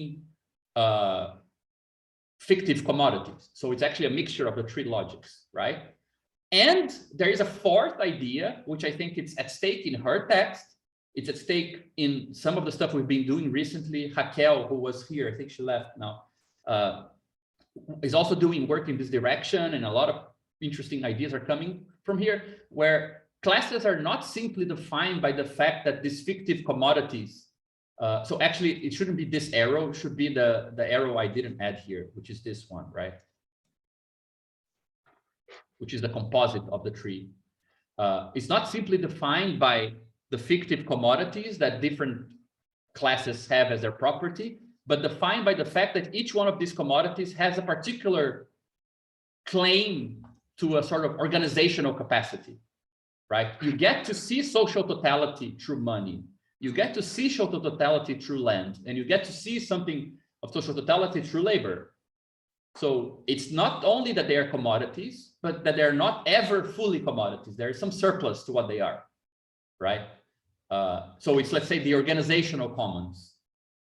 So there is a different way of thinking class here. And you can even say that this shift here is what's usually thought as a shift from class in itself to class for itself. To not really think about class as your position in terms of which fictive commodity you own. I only own my body. I should look for my interests as, you know, the seller of labor power, to yourself as owning cooperation itself, right? You are privy to participate in cooperation. That's a capacity you have, right, as a worker. So I'm overloading you with distinctions just to kind of try to make very, very clear that you don't need to be paranoid about, okay, so we abandoned class struggle. There's no class. We're all post-Marxists and we're just saying class is just a superfluous thing. No, but that we can actually make a lot of nice distinctions that say a lot of nice things. All of them are real. All of them have traction in reality, right? Does that make sense? Yeah. Oh, definitely. I think Raphael has a hand, please. Yeah, what I'd like to say, I don't know if it's going back, but we are already totally out of joint, so I don't think there's much problem. I'm sorry, Gabriel. But I think Renzo, he put up a good point when he said, and I think something's really clicked for me when he said it, that we are working with a different Lego set. I mean, I would go as far as say that maybe other people are working with a Playmobil set, even though maybe ideologically I love the Playmobil vibes. And we are actually working with a Lego set because we have pieces that their differences make a difference and they can build up to different things, while in Playmobil you have a lot of limited actions. But I think I love that. That's a really good distinction between Playmobil theory and Lego theory. Yes. Yeah. Yes. Let's make it happen. Let's make it happen. Let's make that article happen. Yes. Yeah, because I do think that if you take race, gender, and class, I mean, they are the main objects of social theory today. Of all discussion and social conflicts, they tend to gravitate toward these 3 points. And I think, in a sense, when we, yes, we have a toy theory, great. Now we can give a lecture course on youth center. We are ready for that. But what I was saying is that, in a sense, general normal theory, I mean, I think people do it not out of, I mean, it's an involuntary. They are taking race, gender, and class as building blocks, and then they try to fix everything. But I think, as you said, Gabriel, if you start out from that, you're not going to get out of that mixture. You're going to keep circling back and back and back. And when you have this change, I think it frees up something that maybe even for me is making something clear in Lillian's essay. What she means by market because she's all the time she's talking about the difference between an ideal market and a real market. And I think the real market is archaic in the sense that she isn't, I mean, we are in a sense talking about the same thing as her, because what we are actually trying to say is there is no market, idealized market. There is only a market which is already split through many differences. And she even says, so I was trying to get it back, she has two takes on reductionism. Reductionism is either you trying to explain everything away through class structures, and we don't do that. And the other is if it cannot use a conception of class difference to shed light on normatively salient aspects of other kinds of domination. That is exactly what we are doing. We are using class difference to explain how racism and gender, even though we haven't touched much on these topics, how they attain a certain form due to the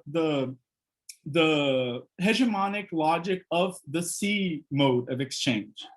So in a sense, I think that we are not actually, we are even closer to her than I initially thought, because we are actually describing her C market. Yeah, I think what she called, we could just distinguish like what's called an idealized market, which is actually, let's say, fetishized harmonic version of reality. We call it a consistent exchange space, which is something impossible to happen. It's a formal category of a logic. And when you index that to reality, there are only real markets where competition is totally mixed together with other things, right? Yes. And the other thing I was going to say, because I think it complements that, but this would be another historical trip in a sense. I was thinking, well, okay, so what is then race, gender, and class? I mean, if you take into account that these are not building blocks. Well, class, I think it's actually what her paper does. She explains, at least from my point of view, very well what class is, and Gabriel's gonna try and talk about it, I think, if he has time. But if you take gender and race, I was wondering what would happen if you connect it with other, I mean, racism, we know that even though racism isn't something that was invented in modern capitalism, it has a different behavior in capitalism and outside of capitalism. And I think the paper on racial capitalism, which is excellent to I think get a view of that, it's not that racism isn't a thing that exists autonomously. It's something that is, in a sense, exists, but it takes a certain shape due to the market being what a market works like. I think it's a paper that complements. So I think there's the question of what would racism be outside from a market that is dominated by mode C. I mean, I was thinking maybe the discussions on ethnocentrism in anthropology, they show that there is this problem, but it must be worked out through other means in societies where a different mode is hegemonic. And I think the same thing can be thought out for gender. I still wonder, I mean, what are these things that, in a sense, they are not building blocks? I mean, this is more of a question. It's something that I don't know, but they are not building blocks, but at the same time, they look like themes. Like, you know, the Lego has the police set. How I would parse this in your toy metaphor is the Lego is what we call in our own parlance an atom. It doesn't have the form of anything in the world. So you actually need many Legos to build a brick, which is then a recognizable unit. Yeah. But that's already inside the world. So let's say if I build a Lego house, it's not true that every Lego corresponds to a brick. It is, let's say, an atom in the world where it formed a house. But then once the house is made, I can decompose the house into bricks. But it might be like 4 Legos form one brick. So this idea of compositional theory, which is something we've been working on with a lot, it allows us to say things like the atomic constitution is based on logics, A, B, and C. But once you decompose the structures that have been constructed, the units that you can express from inside the world that you constructed don't need to match the atoms, right? There can be a mismatch between atomic composition and, let's say, the decomposition of these multiples into units afterwards, the singletons in that world, right? I think that's Relevant the unit in the world. Yeah, actually, that distinction is very, very relevant. Technically, that's probably the distinction we're looking for. What counts as an atom and what counts as a singleton in a world? It's not the same, right? So, and it goes back. One arrow is going towards the Constitution, is the Lego arrow, right? And the brick arrow is coming out of the house. I need to have constructed a house for some amount of Legos to count as a brick, right? So, man, finally a toy model theory we can use. But now just to go to another problem that again I think touches upon things we're doing, like I just mentioned something like a consistent exchange space of commodities. It's like this formal category that then gets indexed. It's formal, abstract, but in some way implied in reality, but then it gets indexed in this other aspects. Because I have Daniel's voice in my mind, like saying, yeah, but don't forget to say that class remains essential. I mean, not to forget that even though we're talking about multiple composition, we still claim that one of these logics tends to be, let's say, the most responsible for world building. So even though it's multiple, it's actually, let's say, dominated by one over the others, right? So there are still many things where it's more intelligible from the point of view of reciprocity, more intelligible from the point of view of property. But in fact, if you want the logic that allows you to see the most, meaning the maximally reaching logic in a capitalist society is the logic of value, right? So it will make most interests intelligible, it will make most meaningful differences intelligible, and so on and so forth, right? Just to make that claim clear so we can move forward. But one thing she says, which I think it's, I mean, she takes Thompson's side in the whole Althusser versus Thompson, the Bachelard versus the historians debate, right? And makes a critique of the structuralist point of view, which we know she's very kind of nuanced in her critique. She doesn't want to throw everything away, but she wants to criticize this idea of people. I mean, you see, like, it's a critique of the point you mentioned, Daniel, that to criticize those who emphasize the idea of impersonal domination by abstract structures and not just to vouch for it, right? And she's criticizing this sort of abstract description of structures of domination, which Althusser would be, actually, he would admit that he is to blame for this, because it makes a black box out of class struggle, right? And then in the rest of the article, she's going to introduce this sort of ground view of struggle, ground view of the problem-solving necessities of a working class in order to build upon this, the aggregate view of a domination or asymmetry between the dominating class and the dominated class, right? Why do I think that this actually refers to us and we should actually think about this? Because I don't think our project is a structuralist project, but there is a different way in which we inherited something of it. Because we do make a distinction between experience and structure that in some way, from her kind of theoretical approach, it's not kept in that same way, right? She also makes a distinction between, let's say, your private life, your values, and the real world problems you need to solve. And I feel like a lot of the value of the normative term is to allow us to reconnect to some level of impersonality while not moving away from the ground floor of actions and decision-making, right? You could imagine a structuralist saying something like, yeah, it doesn't matter what happens in this agent space of decisions because there's some structural determination in the background that's going to over-determine everything. So I feel like it's an attempt to stay closer to the ground while keeping characteristics of this impersonality of domination and its kind of objective character alive. Whereas we do this in a slightly different way. And I find it interesting that both are critiques of structures from the standpoint of formation or composition, right? A lot of the problem for Thompson is that you need, let me see if I have a quote for this here. Just,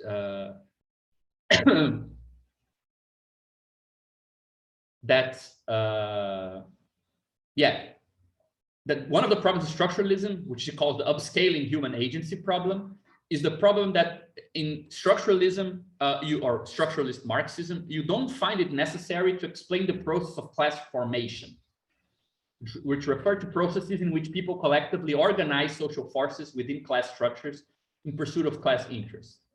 So the critique is based on, don't start from these class structures, this kind of already given spaces of determination, because this kind of makes a black box out of the collective processes through which people trying to organize their lives, trying to organize their experience, trying to cope with constraints, on the aggregate start reproducing and kind of acquiring the shape of these economic structures, economic distinctions, and so on. Our perspective is slightly different, but I think it reaches something similar, because we don't talk about class formation, or we haven't yet talked about class formation in terms of people kind of negotiating their interests and their conditions, almost like from the individual to the ground up. But we talk a lot about the composition of organizations and what becomes intelligible from the standpoint of a certain organization. So we're all the time trying to condition what's intelligible about the social world on how people get composed together into organized groups, organized institutions, organized movements, and so on, right? This kind of underlying, I mean, just to recap the classic triangle, right? This underlying triangle we've been working, we call organizational Trinitarianism, which says that there is some sort of equivalence between how things are composed, what becomes intelligible for that composition, and how it gets to interact with the world, right? So depending on how things are organized, some things will make a difference, some things will not make a difference, and you'll be able to interact with some structures and or agents or entities and not with others, right? So if you're organizing in small groups of interest, it's likely you can shift somebody's opinion, you can make a bit of pressure through ideas by convincing. It's unlikely you can move politics in a different direction, even though political representatives are not convinced, but they're scared due to the force, right? So you don't get to interact with the world in some ways, only in others. And also some difference make a difference, but others don't.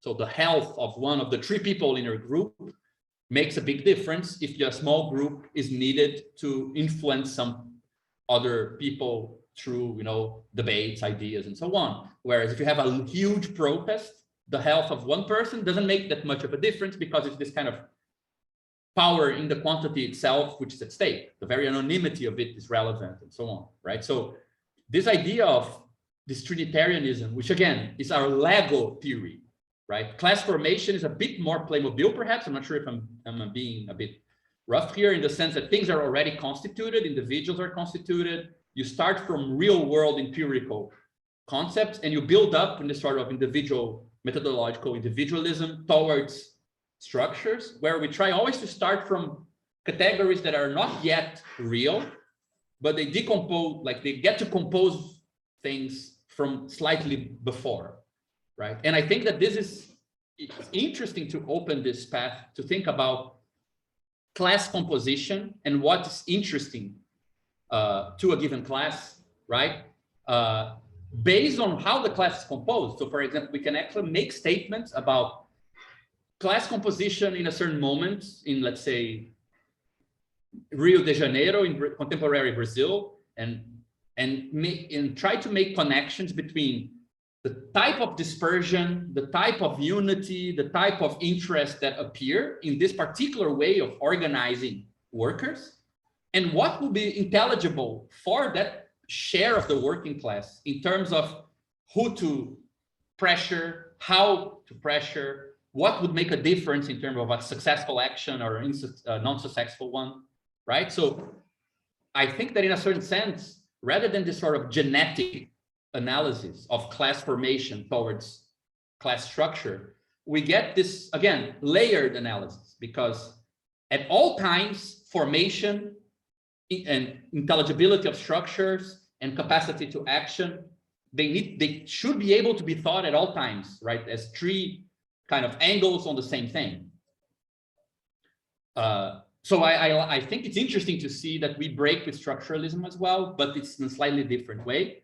And definitely on the surface level, if somebody sees us talking about, you know, commodities appear to other commodities, commodities don't appear to people, that sounds like such a radical form of structuralism, like no politics could ever come out of that, right? So if you just take our description of the pure logics, which are meant to be this objective phenomenology of how some structures appear to other structures, you don't see space for action. But when you embed this in the general Trinitarianism and you realize that value is a form of organization that makes only value-like properties intelligible and allows people to interact only with value compatible properties of things, you realize that, well, there is a sort of question in which how could we organize differently in such a way that other things make a difference, for example. So we can even put on the same level the whole theory of cooperation, collectivity, finding a different way of measuring our own interests, which is something we were talking about in the beginning, as being part of the same theory that describes value as a perspective on the world, because it composes actions in a certain way and kind of constrains how we interact with the world and the cost of interactions in a certain way, right? But I do feel like on the surface, people could associate easily what we do with a more classic structuralist take. Yeah, so once she criticizes structuralism, she starts to build up the perspective that she wants to propose, right? And she starts with this critique that, well, this black boxing of structures leave out the texture of the working class, right? Which she means by the salient features of horizontal and vertical relationships in which workers forge bonds of solidarity, identify with one another, and engage in class conflict. So the texture is, let's say, the dimension of the working class, which would account for intra-class problems, the difficulties of defending one's interests, or fighting for one's interests, or constituting those interests as the relevant ones, right? Or the different kind of levels, different types of relationships that are formed in this process, right? Which ultimately would give the overall, the large scale kind of contours that class domination takes, right? She calls this the upscaling human agency problem, and she criticizes it in two levels, right? This way of kind of losing sight of struggle, of texture, of this actually going on of people once you move to this abstract structural level. So agency disappears, right? But also it goes back to that neoclassical thing where suddenly it looks like the only way class domination structure relates to agency is via indoctrination, via this external pressure on people, right? So the point of view of class formation, which she elaborates in terms of normative rules, interests, behavior, and so on, is also meant to kind of connect more deeply, let's say, the set of values that people have, the set of values that people need to, even if performatively, have to address the real world problems, and how this kind of is internally connected to the concept of class domination, right? And to the overall view of class. And she names this kind of the method to analyze this texture, a practice theoretical approach, right? She says, interprets Thompson as suggesting the intervention, which is that class structure has a texture, it's normatively structured practice, socially and politically robust, and if one conceptualizes this practice a bit more pragmatically, then one will avoid thinking about class in a narrow, economistic, and idealized way to begin with. So the solution to all the problems she listed about intra-class conflict, economic determinism, so on and so forth, is based on conceiving class struggle as having this normative, practical texture, right? It would be, let's say, a method for enriching that description in a way that solves some of these problems. And then she describes some of these things in a way that's very similar to how Yaegi, I'm not sure if I'm pronouncing her name correctly as well, but describes this in this book called Critiques of Forms of Life. So she says that she views constraints of the capitalist labor market as basically problem-solving problems, right? Problem-solving instances. What does that mean? That problems don't have positive or negative meaning. It's not like it's a bad or positive thing. It's just something you need to deal with, right? They don't need to be bad, and solutions don't need to be good. So it's kind of orthogonal to a moral issue. To deal with problems means you have difficulties you need to solve. Well, that you need to solve them is kind of not necessarily on the same grid, or if the problem is good or bad, and if the solution is good or bad, right? And therefore, the constraint, the best way to look at the constraints of working people in their very class formative daily life is to look at the fact that working class people face problems, and she needs to qualify the type of problem that there is, right? Then she defines what she calls a practice. So social practice, and she gives a very kind of, from what I understand, classic understanding of what social practice is for this normative term, which is an informal, repeated, rule-governed behavior that conditions the possibility of institutions, but doesn't necessarily is reducible to them. So it's still something people do, even though it can get institutionalized through repetition, through habit, by officiation of some power and so on, right? But at its most basic, the social practice implies some of these things. It doesn't need to have an explicit rule. It can be an informal rule. It implies some repetition. It cannot be something you do once. This is a classic Wittgenstein theme about rules, right? Their relation to repetition. And it's a behavior governed by such a rule. That would be the basis of what a practice is. And you have the additional dimension that a practice is considered successful or not, perhaps in dealing with a problem, right? Based on how one evaluates the practice. So you can evaluate how you deal with a problem, and then you can reassess with the norms that were implicit or inherent to that practice, are the proper norms to deal with a problem or not, right? It has a bit, I mean, we see this often, it's a kind of classic theme of discussion, and it makes a lot of sense that in the Critique of Forms of Life, the end of the book is all about learning, because there is something like problem solving and the learning process. They're very intimately connected. So the idea is that you have some assumptions, you act on them, they kind of inform your practice and your kind of way of acting, the rules for acting, but they might not be successful. This allows you to revise the practice and act again, and then revise it and learn something about the effects you produce, right? And again, she concludes by saying, oh, this look at social practices as informal, repeated, rule-governed behaviors could help give a kind of meat to the idea of silent compulsion of economic relations, which is like one of a famous statement by the end of, I think, volume 1 of Capital, right?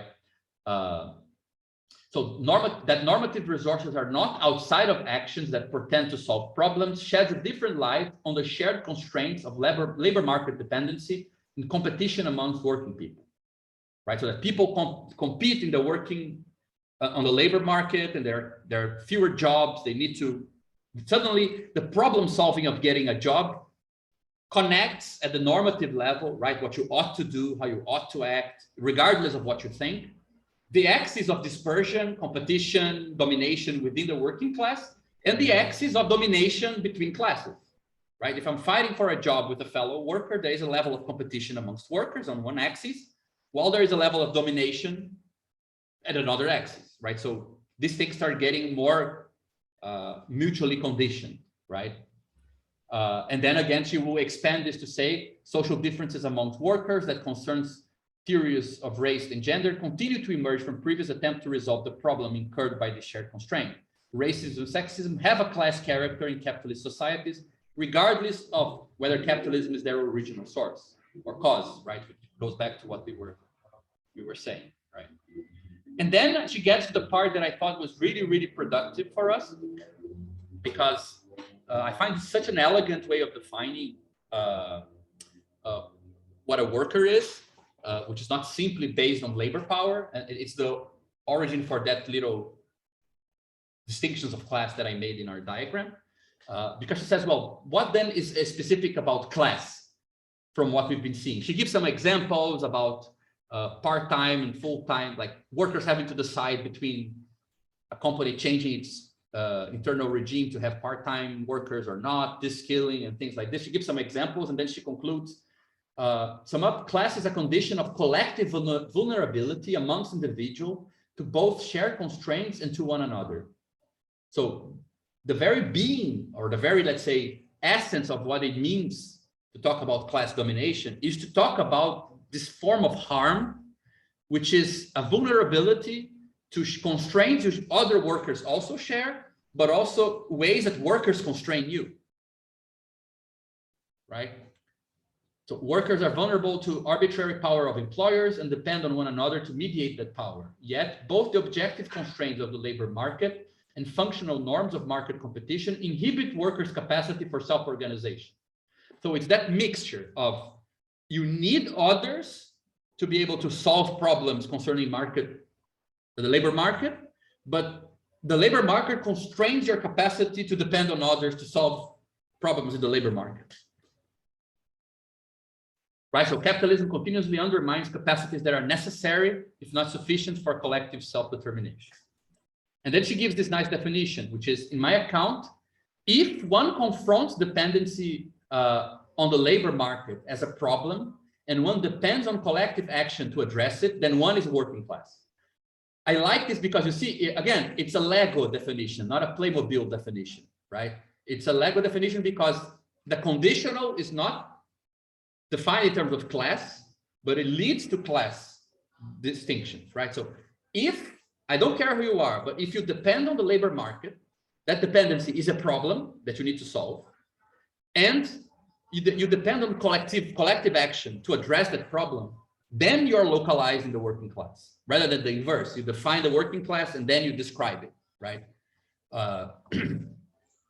She then defines some distinctions between, I mean, at this point, I think she quotes, again, Klaus Offe, because they go very deep into the different necessities of capitalist peer pressure groups, right, or interest groups on the one side, and organizations of workers on the other, and how this weird conflict between you need others to solve your own individual problems in a way that capitalists don't need, and plus the very thing you need is also hindered by your economic position, right?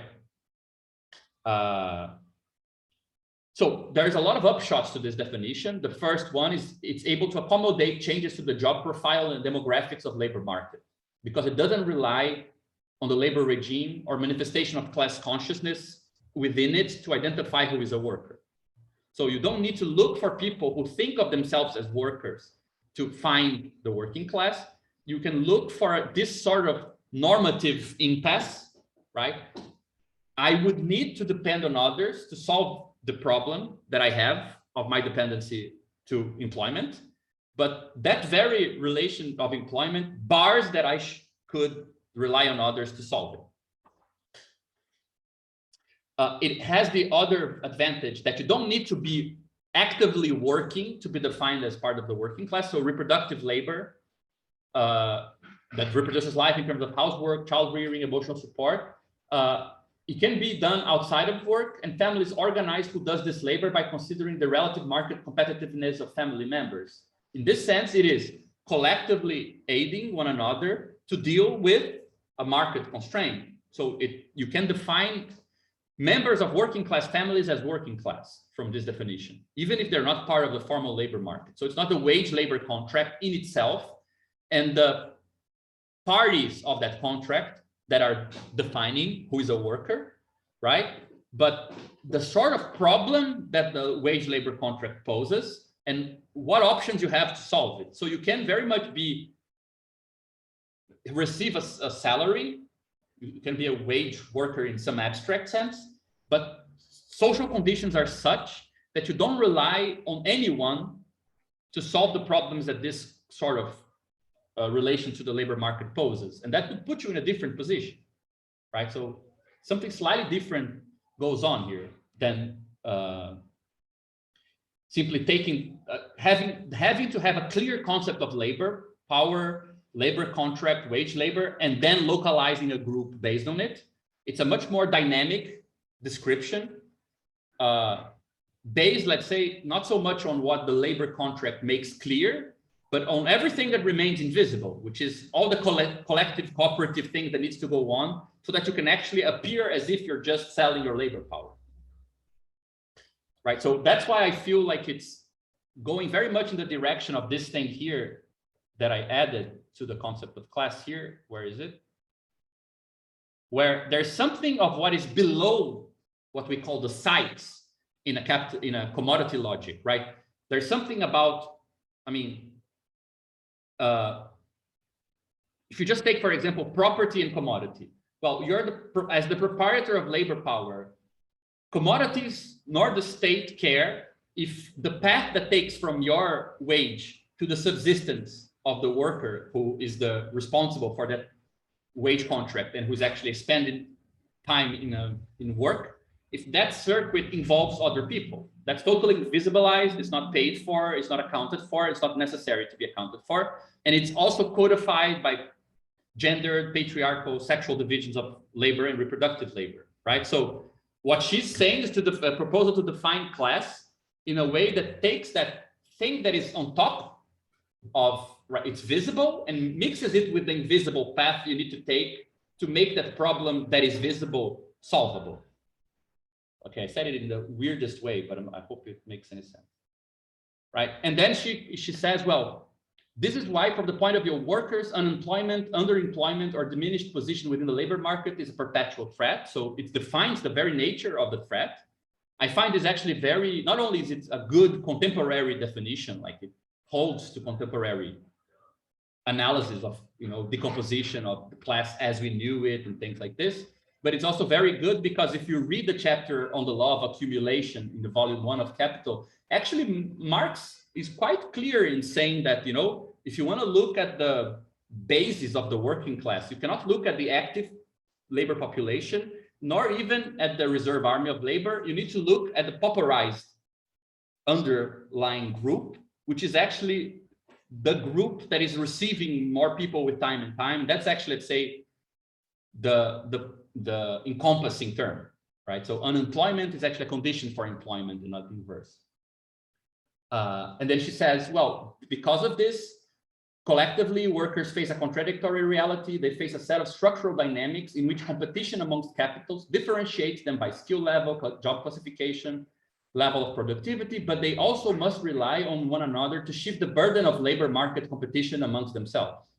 And this way, she reintroduces the problem of intra-group differentiation, right? So you can shift around the burden of this problem. You can find bad solutions to problems of employment, for example, by reproducing gender division of labor inside the household, where you totally displace reproduction work to the guy's wife, for example, therefore reproducing a certain form of oppression. Because this solves, right, this allows for a solution of the connection between employment and the worker. So it gets kind of entangled back into a definition of class, and you can kind of see with more clarity why these things are internal and not just external shapes, right? So this is pretty much where she goes to say that the labor market creates incentives amongst workers against collective action because it creates internal pressures towards group differentiation. So in this way, groups differentiation on the lines of racial segregation, gender segregation, and so on, they actually are, let's say, internal pressures of this space to facilitate some forms of problem solving that actually reproduce other structures. Yeah. Yeah, that's what I was going to ask. If you thought that, in a sense, the pressures of the market are what tears the laborers apart from the incentives created by the market. I was just going to ask what you said following. Yeah, so just to conclude, just so we can actually have if people still awake, but just to have just to conclude like the summary, she then talks about, so the other way is what can we do, or what do people do in general to find alternative paths for these problems that actually don't rely on these internal group differentiations. And she takes up this whole ongoing debate on how to think through solidarity, right? To define solidarity in terms of a sort of set of beliefs that if you act in certain ways, so in certain practices that are not simply concerned with your interest or the interest of a group that you already recognize yourself with, that these practices actually will, by doing something good for others, will also benefit you somehow, right? I think she gives a definition of solidarity as a practice of identifying someone else's different but related interests as one's own, conversely of identifying one's own self-interest with the collective good. And I'm running through the end because I think we can discuss this in other ways. She gives a very interesting role for workers' organizations in the sense of, she talks about, well, we can look into how costly it is to go against this pressure for differentiation and produce class solidarity on the one hand, and on the other, she talks about the sort of value of working class institutions and a sort of counterculture in propagating these alternative constraints or alternative practices that can give better solutions to these problems of the labor market through cooperation and collectivity and solidarity, right? So something like a historical memory of shared vulnerability, right? So, but she also says that, well, there is, even though these trade unions, political parties, and other workers' institutions, they preserve the memory that these other constraints can be passed along and they can actually provide new solutions or better solutions. And therefore, they lower the cost of implementing these alternative practices, right? Because if they were implemented in the past with good results, the chance that you will also do it now and not be risking that much, right? That risk goes down. So there is a sort of view of which comes close to our idea of a body of a political movement that is, let's say, the ecosystem of political constraints that differ from the constraints of social life, right? Which is, I mean, I'm not going to go into that diagram now, but that whole discussion we had has a lot to do with this idea of a historical memory of some forms of dealing with vulnerability through cooperation, right? And that people can pick up upon and propagate through other localized political situations, right?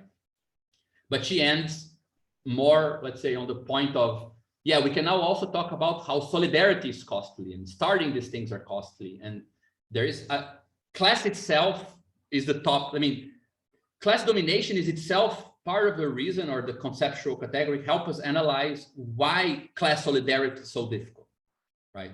So it's not a critique of the value of class that we don't see a lot of emancipatory movements based on class. It's the very, let's say, content of the concept that it both requires and prevents this, right? Something like that. You guys can imagine I had all these things to use, but I don't think we need to go there. We discussed a lot of this already. So, I mean, probably we need to wrap it up soon. So probably it's better just to have like comments and stuff, regardless of crazy drawings or direct connections. Like I do recommend, like with this discussion in mind, reading the really last bit of the concluding essay on the primer.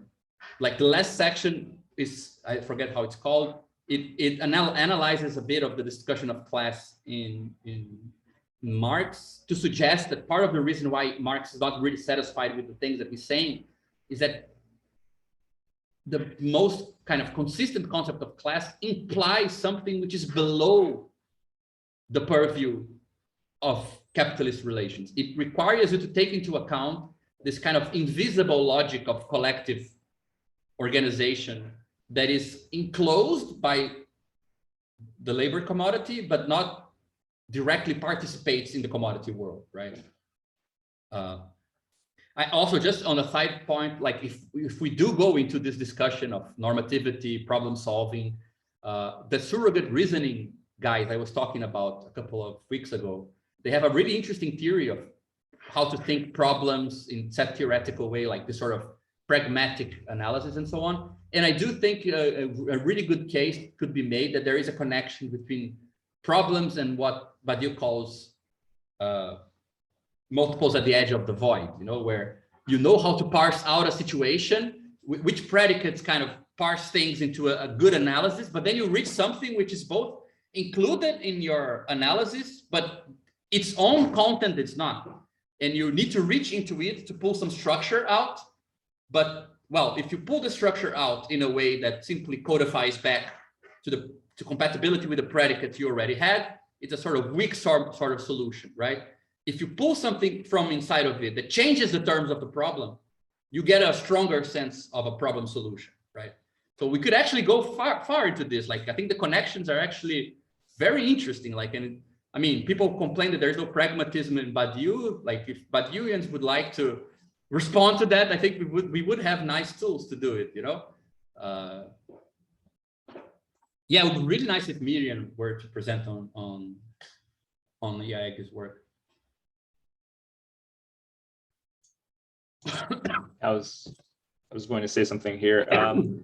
So just, I'm going to just try to talk about what I understood from this presentation and see if I can draw a thread, because, okay, so first of all, I think we can agree with this basic point in the beginning that so the working class is not an interest group. It has this kind of self-reflexive, kind of incomplete status, right? And therefore, I think we buy this, that it's not the shared interest that binds the working class, it's a problem. The problem of dependence on the labor market, which then propagates through these like networks of constraints that are basically invisible from the perspective of capitalism, right? It's like you said, I have to go to work, so someone has to take care of the kids, so somebody else in the family needs to participate in this endeavor. So, there's scheduling conflicts, there's all the dynamics of gender oppression, racial divisions, and so on. These kind of are like you said, the lineaments that articulate how the constraints of dependency on the labor market, how they flow through the people, right, families and communities, and then that's what constitutes the working class is therefore not shared interests, but the shared constraints of this market, and then because I think what we add to this picture, and maybe we can elaborate it further, is that this doesn't appear as a problem to everyone, right? The fact that these constraints are flowing invisibly, and you need to add a supplement to the situation in order to see all these constraints together as part of one thing, which we call capitalism, which we have this monster diagram and say like, okay, all these things they're all gluing together in some way. And so I think here when this text is talking about like historical memory, I would say like our version of that would be like the idea, right? Something which we're unconsciously building or building through different ways, like a lens in order to see the way these constraints link up together. So it's, I mean, we phrase it in this phenomenological way, not in terms of historical memory. So maybe, I don't know, that might be a point of entry to. Yeah, this goes to the heart of two things I would, okay, no, I'm not going to go back to my slides, but two things that I think are really good to point that have everything to do with what you said, which is something where we struggled a bit with how to bring the normative turn, because the normative turn is also very much based on, I mean, I feel like it's not necessarily so, but it used to look to me like this, but very language-based in the sense that the explicitation of rules is all about, let's say, language games and things like that. And I think that there is a problem there, which is you can't, I mean, I think where we would add a proviso, which I think it's not a critique, but an addition, which is it takes some social prose, it takes some politics to be able to express the rules of some games, right? So, for example, I gave this example recently, right? If you leave your friends, doesn't go to the movies, to go to a political meeting, to enter the game of giving, right? I don't know how it's called, like asking and giving for reasons that explain why you decided to go meet 5 random people in a dangerous place because of some political reason, right? It's hard to justify this. Like, it's not the same as asking and giving for reasons as to why you would go to the movies with your friends. Because it takes, let's say, some again, Badiouanese here, but right, like some stuff which is doesn't exist in that world to exist, to be taken into consideration, some sort of added heuristic principle to be added to your description for that particular practice to have its rules explicitated, right? So I feel like sometimes this theory of learning and you normatively update your normative commitments and then you learn a bit more, and there's some sort of continuum from individually solving your problems to realizing that collectively they can be solved, right? There is some gap between those two things that implies some weird new hypotheses, or as you said, some idea, which is not just a lateral move between games, right? It's as if you need to have what you call a subject language, like a language that is actually built of something which is doesn't even count as a predicate in that particular situation, right? So I don't think it says anything critical about the normative approach, but it adds the condition, which in her text, I feel, I mean, it's not meant to deal with this, but it's kind of addressed in terms of, well, but there is a historical depository of what can be done that is politically relevant. So you can move from your immediate kind of toolkit of problem solving ways to this, to engage and participate with this tradition, right? Whereas I think we try to turn this around, and rather than extract the kind of collective ways of practice, the collective practices and the collective ways of solving problems, we try to extract it from the matter in the situation, right? And say people can look into kind of untyped parts of the world and through their own experimentation, find a proper way of typing them and proper way of expressing them. And then new rules can have their implicit principles made explicit and therefore be treated as, you know, new practices. So there is this, I think that what you said goes into this kind of gap, you know, that it takes some weird compositional problem, some which organizational problem that sometimes even precede thinking of something as a problem or having the means to express something as a problem, right, of a certain type. Is that the direction you were going? Yeah, exactly.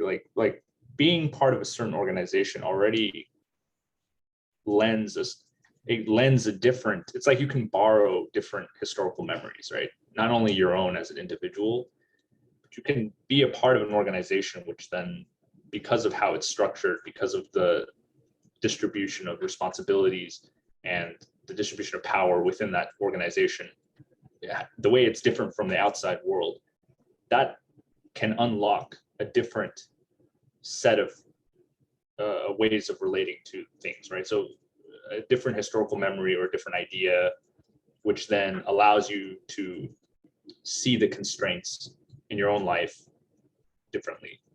So I guess, yeah, like the work it takes to go from the game of individuals competing on the market or the game of giving and asking for reasons, going from that game to this organizational game that we're proposing, we call it org, that making that jump seems to be like yeah, it's not about normative textures. It's more about like, how do you get from one normative texture to another? Maybe. Yeah, I actually think, I mean, Daniel make a remark here that that she's talking about a very specific thing. Perhaps I generalized it. So I don't want to kind of make a scarecrow of what she's saying, like, oh, there's this particular institution. But for example, just to give a very classic example, like part of how people understand themselves as workers in certain sectors in Brazilian social life depends on seeing oneself as not part of some political traditions, right? And some political traditions are actually incompatible with others. So you can actually have, let's say, degrees or different forms of moving from, you know, instrumental cooperation, where you're just talking to others and cooperating to get your own share, and let's say solidary forms of cooperation. There's actually an infinity of different forms of solidarity, because you can, for example, move from your atomized life to the life of people who are part of the same profession as you, and you're all fighting for the same thing. But this might imply a certain hatred towards immigrants who are de-skilling and cheapening your own labor, right? To amplify this to include, you know, people who are not in the same profession, it's a different process. And all of them have specific constraints that you need to be able to pass along, organize yourself by, and so on, that there is no one history, and most of these things get lost and recuperated again. I think the reason why Badiou is right to prefer the term, I mean, even though it's very cringy for most people, idea, is because it's really good to talk about things that pop up, make a big difference, then are totally forgotten by the whole of humanity, and then they pop up again, you know, and they don't care that time has passed. Like, it was called eternity, but it's cringy now to talk about eternity. So, but there's that, right? So, I think that in the normative texture of these things of cooperation and collectivity and solidarity, there is also this weird gradation you can talk about, that you don't move from the individual to the social, or to the individual to the class, right? Classes could almost be seen as a sort of general line of intelligibility, where you can see that there's always work to move from your own interest to a larger group, and then a larger group, to the point that you can no longer even recognize your interest to begin with, right?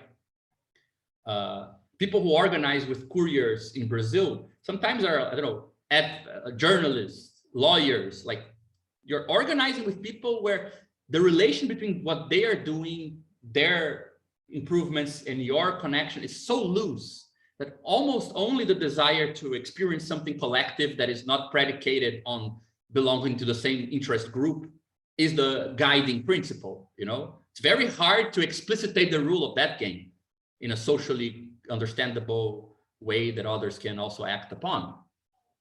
So I feel like we get to also complexify a bit of that as well, you know? I think it has to do with what you're saying. I just wanted to add something. I know it's late, but I was thinking about this gap, and I think in a sense, I think what's very interesting in the essay, at least for me, is because it seems to, I think there's a conflict. I don't think it's a conflict in her text, but it's a conflict that her text makes visible.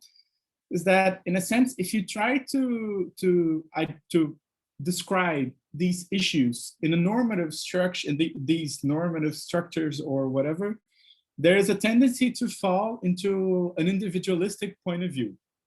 And the point that she is making in her essay is exactly that. There is whatever we mean by class cannot be understood as a collection of interests. It is another type of whole. And in a sense, I think this moves the problem to another place, where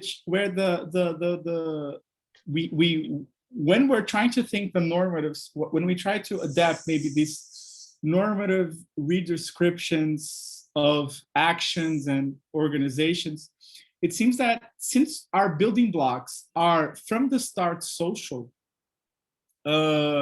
there is no gap between humans, individuals, and the organizations. There is no, you don't have to go from the normative structure in an individual to the normative structure of a social group. You go from the opposite way, as if capitalism is, in a sense, the desolidarization a structure that produces desolidarization. It's as if you go not from individuals that connect into a larger whole, but from a whole that is, in a sense, atomized. It's reduced in a sense. This might be a little confusing because I'm a bit confused, but I think in a sense, the point would be that I think that how do you translate?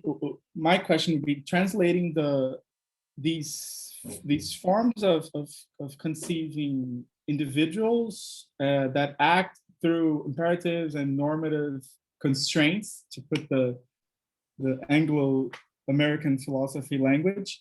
How do you mix that with the collective subject that you find, at least from what you guys tell me, in point, like in Lazarus and Badiou's point of view of the political experiments? Because in a sense, I don't think there's a gap that we don't have to try and bridge that gap. I know we know that, but it seems that if you take what she says, the problem is trying to go from the individual to the collective. I mean, that's where she ends. So if we go where she arrived, we can go back towards where we are, in the sense that normative structures have to be worked out for how these collectives experience these imperatives, and I don't know. Yeah, I mean, I used to think, I spoke to you about this, that, I mean, that was my cheap trick, like the normative turn has a kind of underlying commitment to something which is ethical and ultimately individual. It starts by saying you're not considering a sort of more localized individual aspect, and it ends up kind of privileging that. But I have the impression that there are good practice theoretical, almost Foucaultian takes on why an individual is a social practice, and then they would kind of solve that. So probably I see the problem. I'm not sure if I would frame it in that way, though I have an intuition that I think it's similar to yours. The place where I'm still not convinced that this, I mean, I don't think it covers a lot of the stuff we're doing, but it seems very compatible. The place where I have a harder time with the compatibility has more to do with the learning part, which is nothing to do with her text, more to do with the main way of thinking novelty through like Bayesian networks of, you know, reassessing beliefs and recursive sort of things, which sounds to me very kind of leftist Hegelian, in the sense that it's a kind of state theory of reason. Because I feel like it's very hard, like there's where I see a bit of a conflict between a sort of learning, which is more cognitive kind of account, and this sort of idea that organizations shift. They might not even know what was learned. It's just this other organization fits better differences that make a difference. And you don't need to really give a cognitive account of what people learned, or what people learned might have nothing to do with what was organizationally learned. So it's there where I mean, it's very speculative, it's very messy, but I would focus, like, I think your critique actually finds a very concrete point in that aspect, you know, something to debate. Yeah, Daniel. Yeah, this has been really great. I want to thank you for giving this fabulous like overview. I think you should send it to her. She's going to really be like amazed that you went so deep into the paper. Couple points. I think the normative piece, I wonder how compatible it would be with a neo-Maoist orientation like Lazarus or Badiou, in the sense that I know from speaking to her, she's reliant on the parliamentary form for grounding that normativity, right? So there's that question I would have. I think on the point, I think Dennis gave an excellent summary of the wider stakes. I guess I'm still wondering about Can I just interrupt you really quickly before you move on? You know, Mao Zedong read Dewey, right? Yeah. So what and? Yeah, I mean, the American pragmatism might be at the origin of Maoism, you know. No. Don't even get me started. Don't even get me started. Are you serious? You want to do that? Okay, no, that's a whole I don't other care. thing. I really don't care. Like, who gives a shit? Like, why is that relevant? No, it like, matters. Oh God, why is pragmatism not compatible with Marxism? We can have a whole meeting on this question. I forget you're American. Like, this is a whole issue, right? We my don't even know what it Oh means my here in God. Brazil. Like, we don't care. Really? We're pragmatics Oh, about pragmatism. oh my God. Okay. Anyways, That's your version. yeah, it's something. Yeah, and then I think on this business, I would just say about class in itself for itself is an interesting. I like her solution to the question. Although Klaus Offe himself is definitely a post-Marxist, and I've read some of his stuff, which is fine. I have no problem with post-Marxism. I think it's like, I'm not taking it from that level. I think he has a lot of interesting things to say about the collapse of like why he gives a really strong account, I think, of why the working class has continuously failed to become a revolutionary agency, and how he talks a lot about this interesting point that working class politics actually translate to libertarian demands on the state, and that working class politics actually, especially when you differentiate what he calls surplus populations from working class or unemployed from working class, that further erodes the demands of the unified bloc of the working class. So even in relationship to their demands to the state, because their demands to the state of lumpen and surplus actually tends to be non-labor based demands, more for like general social welfare. It actually tends to be conceiving of things vis-a-vis identity more often than class or labor interests, right? So like, I think there's no escaping the post-Marxist thing. I think we have to take post-Marxism as our horizon.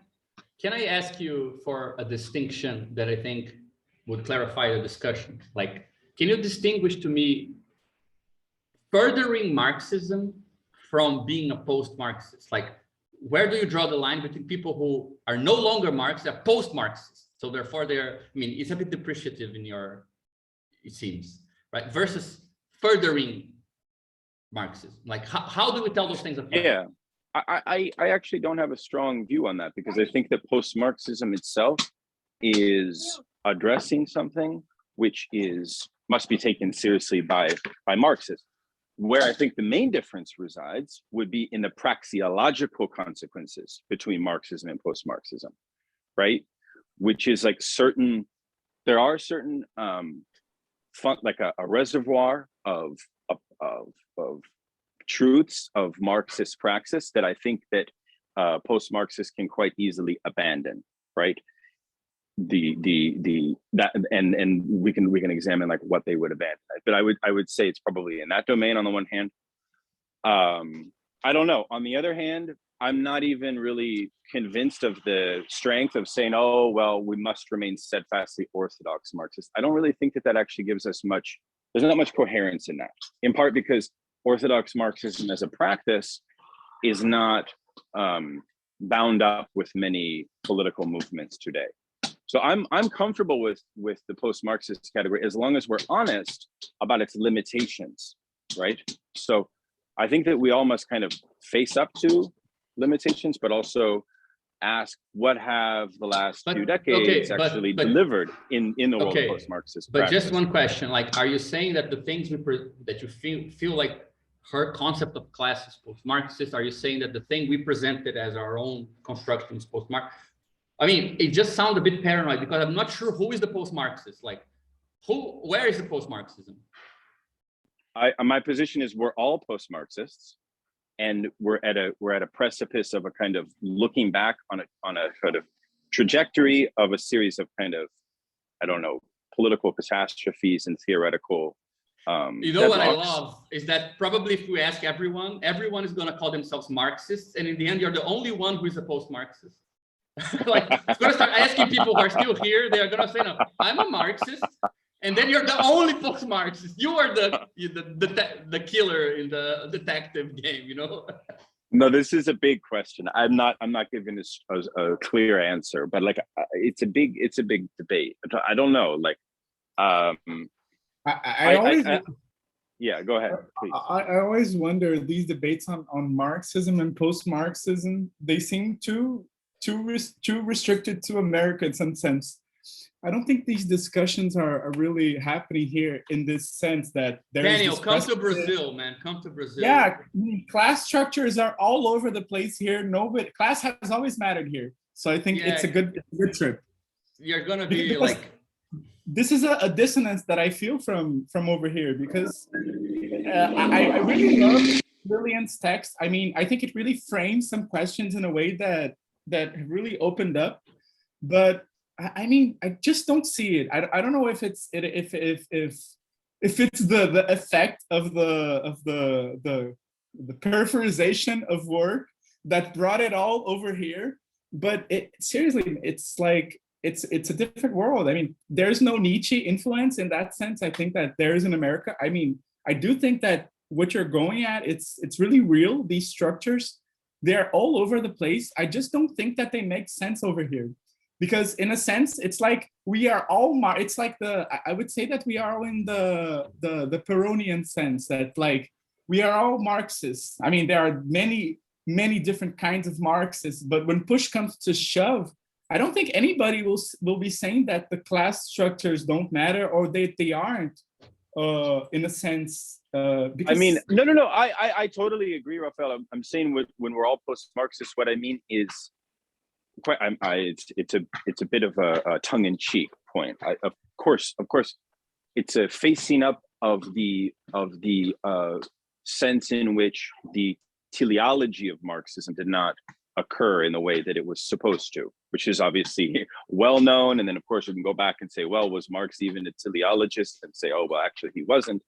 But the point being is that, in a certain sense, Marxism as a kind of live wire political discourse, I would even refer to Badiou. I think Badiou basically says the same thing, which is, look, by the time of the Polish Solidarity movement, it was clear from his vantage point that really the whole repertoire of concepts need to be reinterrogated. And he did that. Yeah, but you know, he's French. He right? reinvented it. He reinvented it, right? I'm not saying we need to go that far, and I'm not saying we could even do that. Something like Badiou, he could do that. I think it kind of works out. Well, what do you mean by he's French? What is that? Yeah, I mean, I think that, I mean, nobody, I mean, it's just, it's such a different frame. Like, it's just that if you came here and said, like, we need to, you know, distinguish Marxists and people and the failure of Marxism from post-Marxism and the influence of Nietzsche, like, there wouldn't be no traction, because the way signifiers like Marxism circulate in Brazil are very different. They're much more open, and like public debates happen around class, and it's something even companies need to consider in their discourse and talk about it. And, you know, like, even if it's just far-fetched, like, it's something to deal with.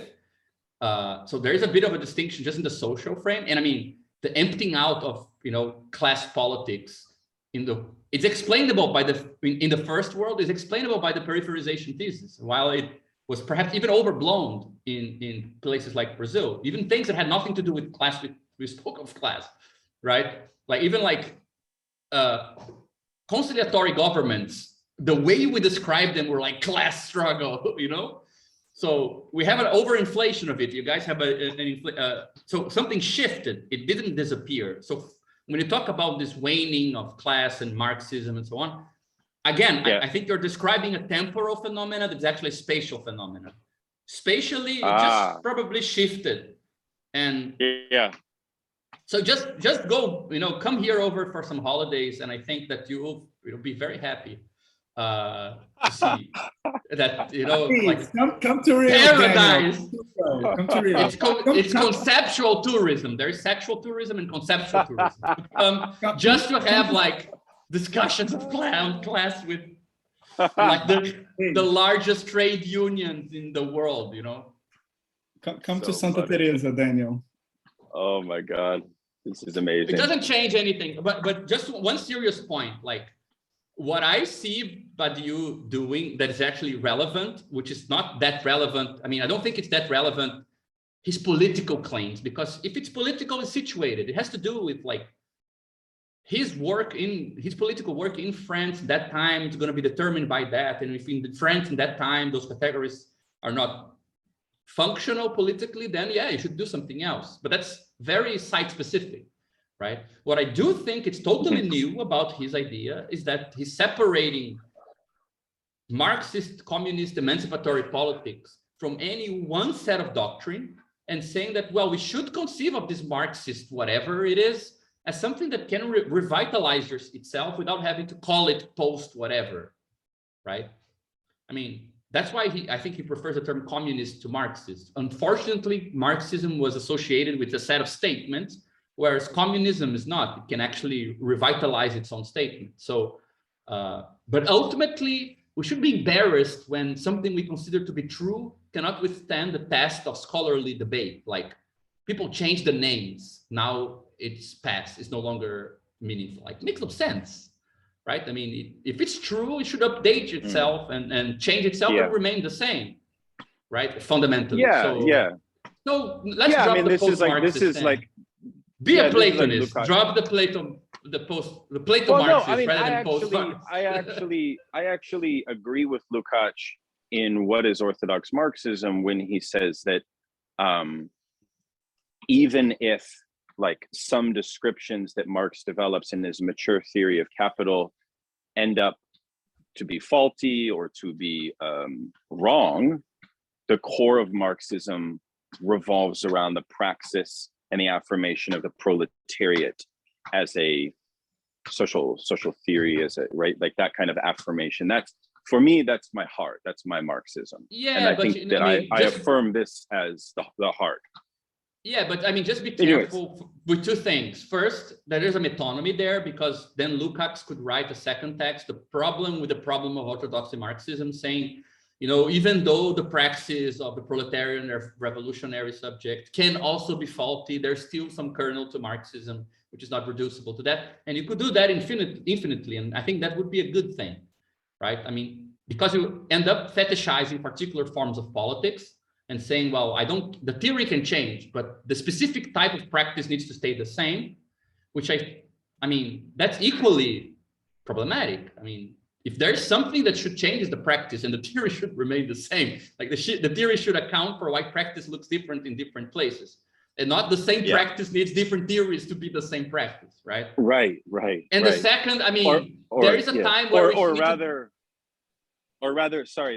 the truth is epistemological point, that the activation of the truth of Marxism is only activated on condition of the practical activation of this thing called the proletariat. That's a position that I find like goes back to this debate we have, Gabriel, on dictatorship of proletariat. Dictatorship of proletariat is maybe a true principle, but the means by which its truth emerges is not realizable or utterable in the current conditions because of the lack of maturity of proletariat as a political agent, right? Yeah, but if it, you know, man.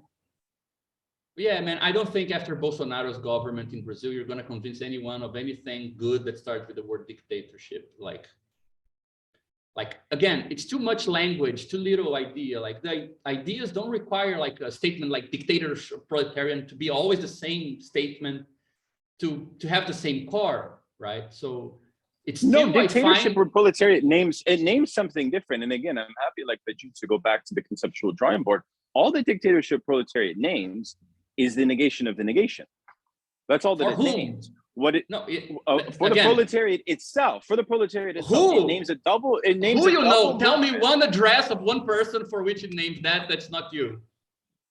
It names a double. Let me just finish the point. It names a double movement, which is tied into historical knowledge, of emancipatory knowledge, of the necessity for a revolutionary agent to self-negate itself upon the seizure of state power.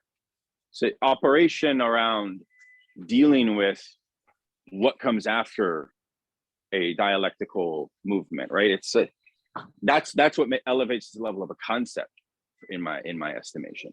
Yeah, but you see, So like you could it's account for this ABCs sort of Lenin.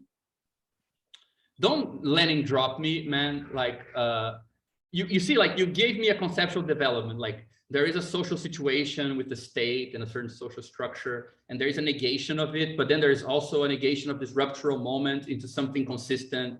Like that's a formal description.